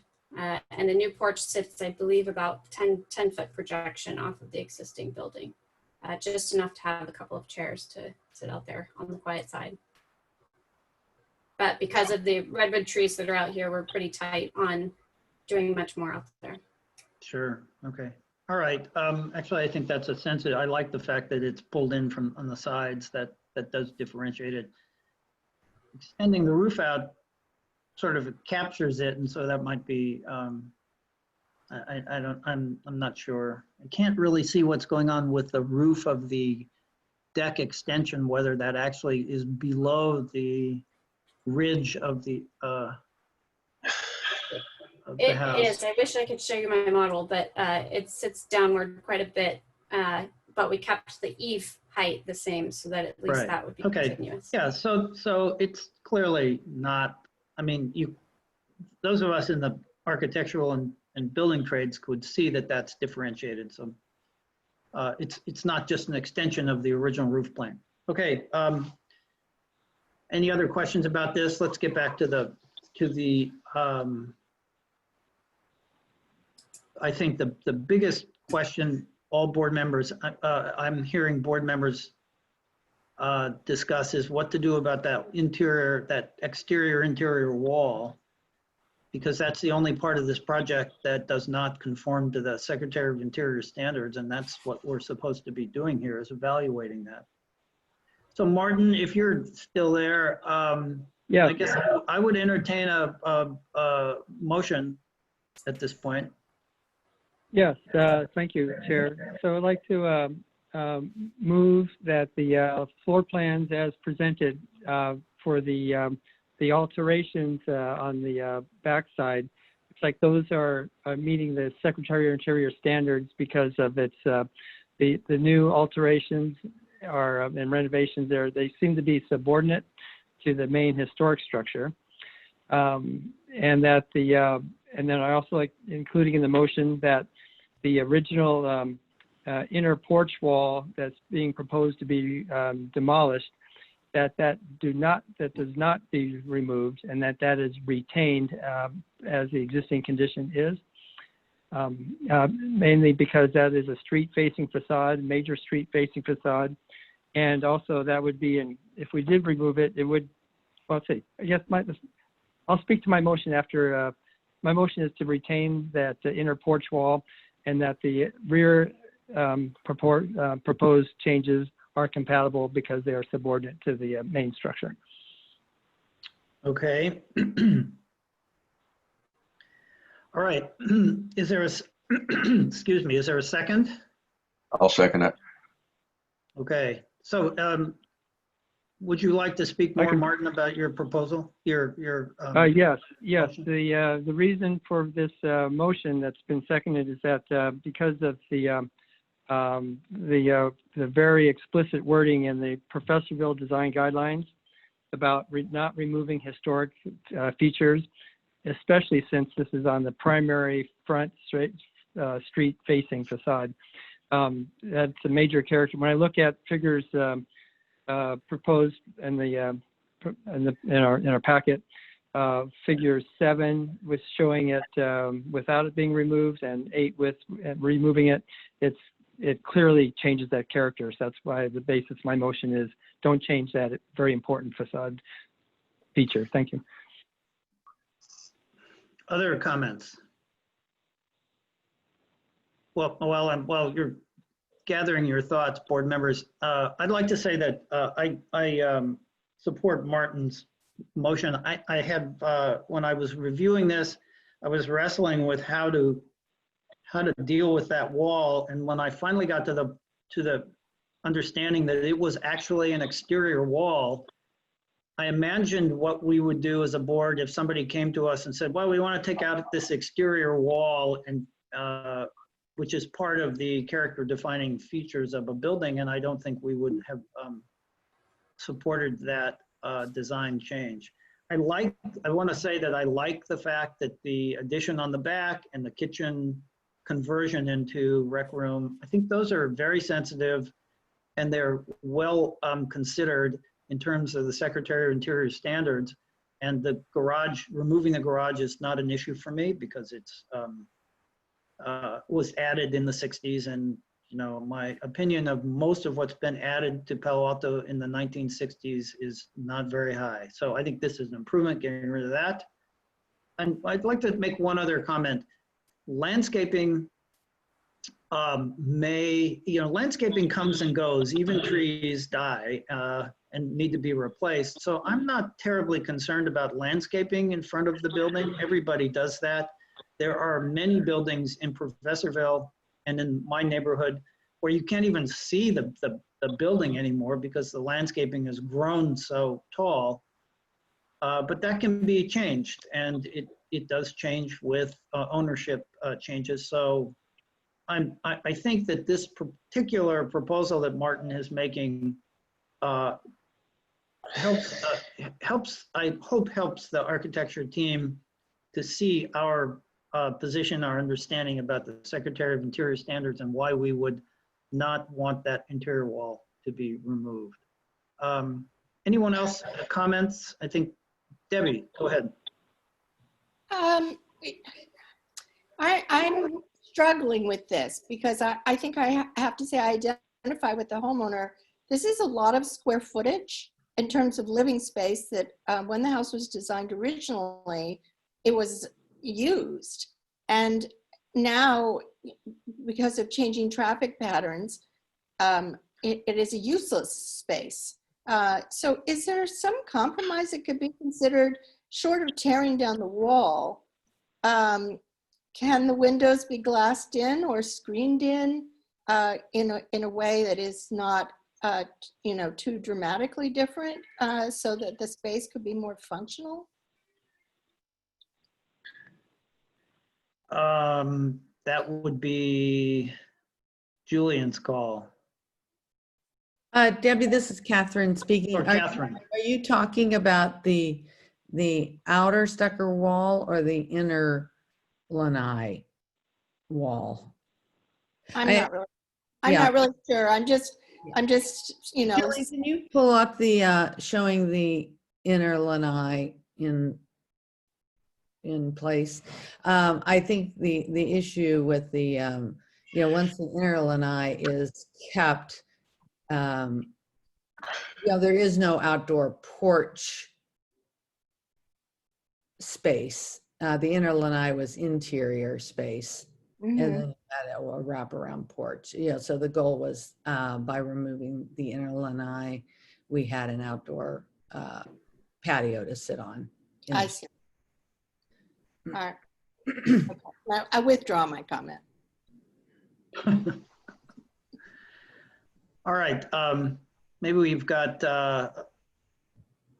David, may I make one more comment before you all weigh in further? Sure. And that was in our working, we had a preliminary meeting with the Palo Alto planning staff and with Page and Turnbull, and went through the homeowners' desires for this remodel and receiving feedback from Page and Turnbull, and a number of items that the owner wanted to do, which was a larger addition coming into the backyard, we pulled back in. She wanted to replace the windows for noise purposes and just durability, being on Embarcadero, and they asked us if we could keep historic windows, and so we conceded that. And then lastly, the stucco is in very poor condition, and we're worried about waterproofing behind it. So if in giving back this lanai, if the committee would feel open to us improving some of the window conditions on the Embarcadero side, and or since like the stucco, if we could be allowed to remove that to ensure better waterproofing on the exterior of the facade, I think the owner would be very happy with those decisions. So thanks for adding that, Catherine. I think that we need to, so I'd like to address that in a separate motion, because we have a motion and I don't want to capture that in right now into Martin's motion. but I'm happy to address it in just a moment. So anyone else want to comment on Martin's motion? All right, so let's vote on this. Nicole, let's see. Veronica. Veronica, thank you. I'm sorry, I can't see. I can see. Anyway, Veronica, can you poll the board on this motion? Yeah, we could do a roll call vote. Board Member Bernstein, Yes. Chair Bauer, Yes. Board Member Kohler, Yes. Board Member Mekinen, Yes. Board Member Pease, Yes. Vice Chair Shepherd, Yes. Board Member Wimmer, I think absent, she left early. Yes. So She did. motion, yes, so the motion carries 6-0. Thank you. Okay, thank you. I think this is a tough decision, but I think that the board actually made the best decision for the following both the professorial guidelines, which we worked very hard 4 years ago to create, and also the Secretary of Interior standards. So, Amy, on the things that Catherine has just brought up, should we address that as a subcommittee, or should we try to address that now? Let me just say, I think it would be difficult for us to make a decision about windows without seeing what the replacement would be. And I think we come up against the same issue of removing original fabric, but I tend to be more open to that if the new windows look like the old windows, because, and so I'm again filibustering, and I apologize, but stucco is like shingles. It doesn't last forever. If you took all the stucco off and put stucco back on with better waterproofing, that's certainly acceptable in my view, and meets the Secretary of Interior standards. Nothing lasts forever. So the window issue is a little more nuanced because I have a broader view about windows and glass. I know that glass can be very important. So I don't think that we can really address this now. What's your feeling? Sorry for the long. Yeah, my feeling is, we have, of course, approved in-kind replacement of stucco. Obviously, as you said, materials wear out over time, and the Secretary of Interior Standards envisions replacement in kind of materials such as stucco. So that's fine. As far as the windows, I don't have I wasn't at those meetings, so I don't know how many of the windows. Perhaps the applicant can answer that. Is it all of the windows on that side, or are there specific windows that are being requested, such as second floor or first floor, or is there something that we should know about right now about the extent of replacement? I think we can't really, I'm sorry, Catherine, to interrupt. I don't think we could actually answer that now, and I think that we could certainly address that in subcommittee. I'm on the building in the Liberty Hill Historic District in San Francisco. They have very, very strict requirements about facade changes. They look at windows, but they allowed us to put in insulated glass as long as they looked just exactly like the original windows. And I think that's a reasonable standard. That's pretty stringent, but we certainly could look at that. But that should be subcommittee, I think. Yeah, that's fine. We can do subcommittee. So, Catherine, would that be an acceptable way forward? I know that the owner is very anxious to move this project forward. So very happy to hear that it's okay to replace in kind the stucco. I think that allows us to move forward with structural engineering. With regards to the windows, I know the owner would be, willing, I believe, to do in kind so they look exactly the same as best they can with just the insulated glazing matching profiles, and look happy to have them still be wood. she would not want the project to slow down if the committee needed to look at that before approval. But if the windows stay the same, I think in the project could move forward. Happy to have that go to a subcommittee. Otherwise, I think she'd probably be willing to just keep the old windows so she can keep the project moving forward. Okay, so I see a path here that can help everybody. We can approve, I mean, we can approve this as submitted with the provision that if the windows during construction need to be revisited, we'll do that with a subcommittee. Is that appropriate, Amy? I think prior to issuance of building permit is the typical that we would see.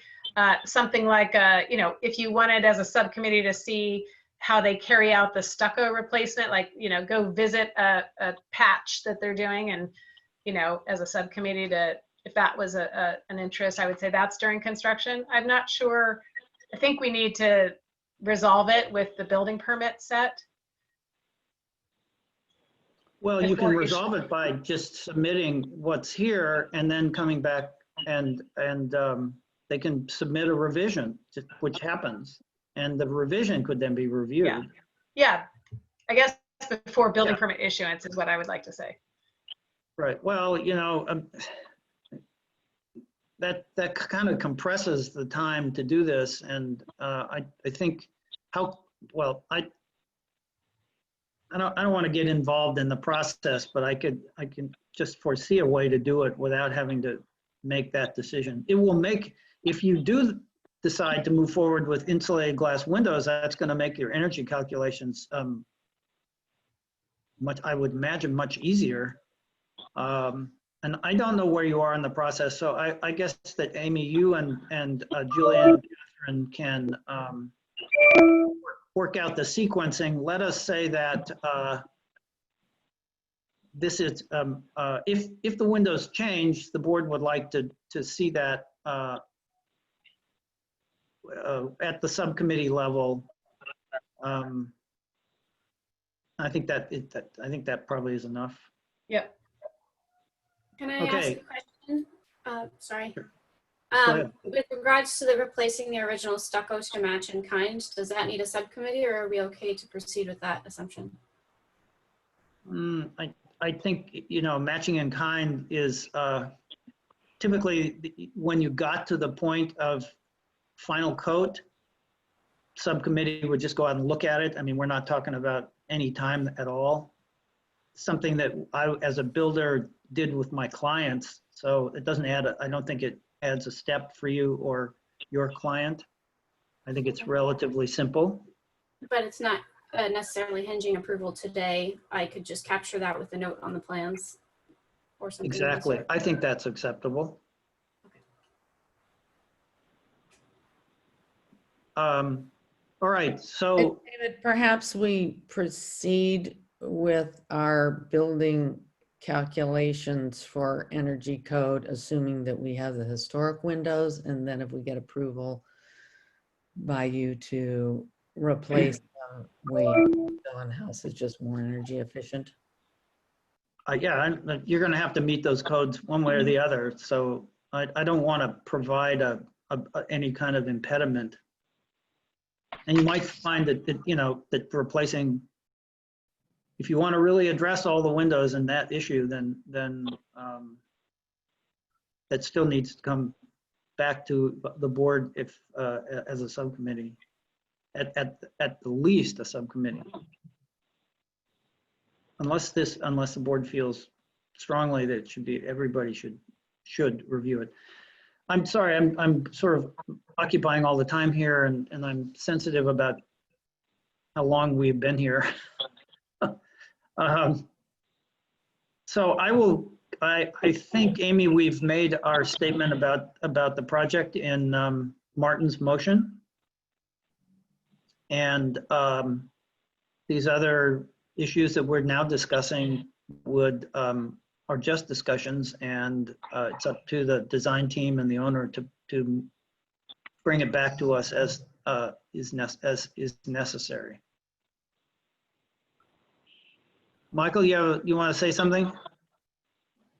No, I think you pretty well summarized it, Chair Bauer. I think we're ready to proceed with the motion. Okay, so do we need, Amy, do you think we need another motion or?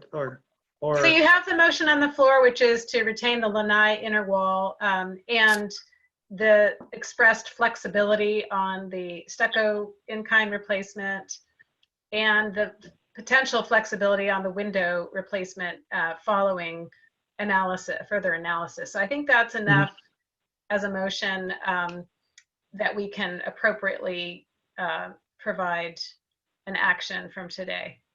Okay, and we do, the motion is actually approved 6-0, so. Oh, that's true. It's already been approved, yes. Yeah. And if you don't think, if that's adequate to move this forward as complying with the Secretary of Interior standards and the Professorville guidelines, then I think we don't need to do any more. Okay. May I ask a question? I'm assuming with this approval, we do not need to present the plans again with the lanai. We just proceed into building permit, keeping the lanai. Is that correct? That wall, yeah. Yeah. So we do not need another HRB hearing. No. Okay, listen, I apologize that this has taken so long. We all need to go have lunch now because we spent the entire morning on this. Thank you, Catherine and Julian, for your presentation, and Barrett, thank you for your guidance. Makes this much easier for us board members to have your expertise here. Thank you, Amy, for your hard work on all this. This is a lot of work to put together. So I think we're done with item 3. We have just one more item to do as a board, and that is approval of minutes. And I don't have the minutes in front of me, but do you know the date, Amy, of the minutes? Well, they would have been whenever we met last. Sorry, I'm not looking at the agenda. No, and I can get it, but I just have to go back to. I feel like it was it, did we meet in June or May? It was 2010, right? I can look that up. Okay, May 14th, 2020. May, that's it.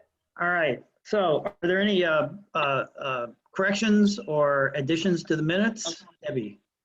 I just had 2 small corrections. In various places, my name is incorrectly spelled, my last name. And in my comments about the hotel, the word I used was Gym, G-Y-M, and it is transcribed as Gem, G-E-M. Okay. Thank you. Thank you. Well, just the miracles of modern computer technology. Yeah, right. All right. Any other additions or corrections? Not hearing any. Do I have a motion to approve the minutes? Motion? Anyone? I make a motion to approve minutes. This Christian. Okay, Christian's moved to approve them. I second it. Debbie seconded, Michael seconded. All right. So roll call. All those in favor answer yes. Roll call? Yes. Yes. Not yet. Wait. Gotta wait for your name. Board Member Bernstein, Yes. Chair Bauer, Yes. Board Member Kohler, Yes. Board Member Mekinen, Yes. Board Member Pease, Yes. Vice Chair Shepherd, Yes. Board Member Wimmer is absent, so the motion carries 6-0. Great, thank you. Okay. Are there any board member questions, comments, or announcements? Not seeing any. I would say go to that the California Preservation Foundation continues to have excellent online seminars, so we can all get our seminar quotient in, and they're mostly free for our members. And if there are no other comments, we are adjourned. Thank you all. This has been one of the longest meetings we've had in years. Michael. I want to compliment you on your lovely backyard there, Chair Bauer. Yeah, I've been growing that for years. All right. Listen, thank you all for your patience and your attention. It makes a difference, I'm sure. Thank you. Thanks, everyone. Thanks, Amy. Goodbye, all. See you at the Bye. next meeting.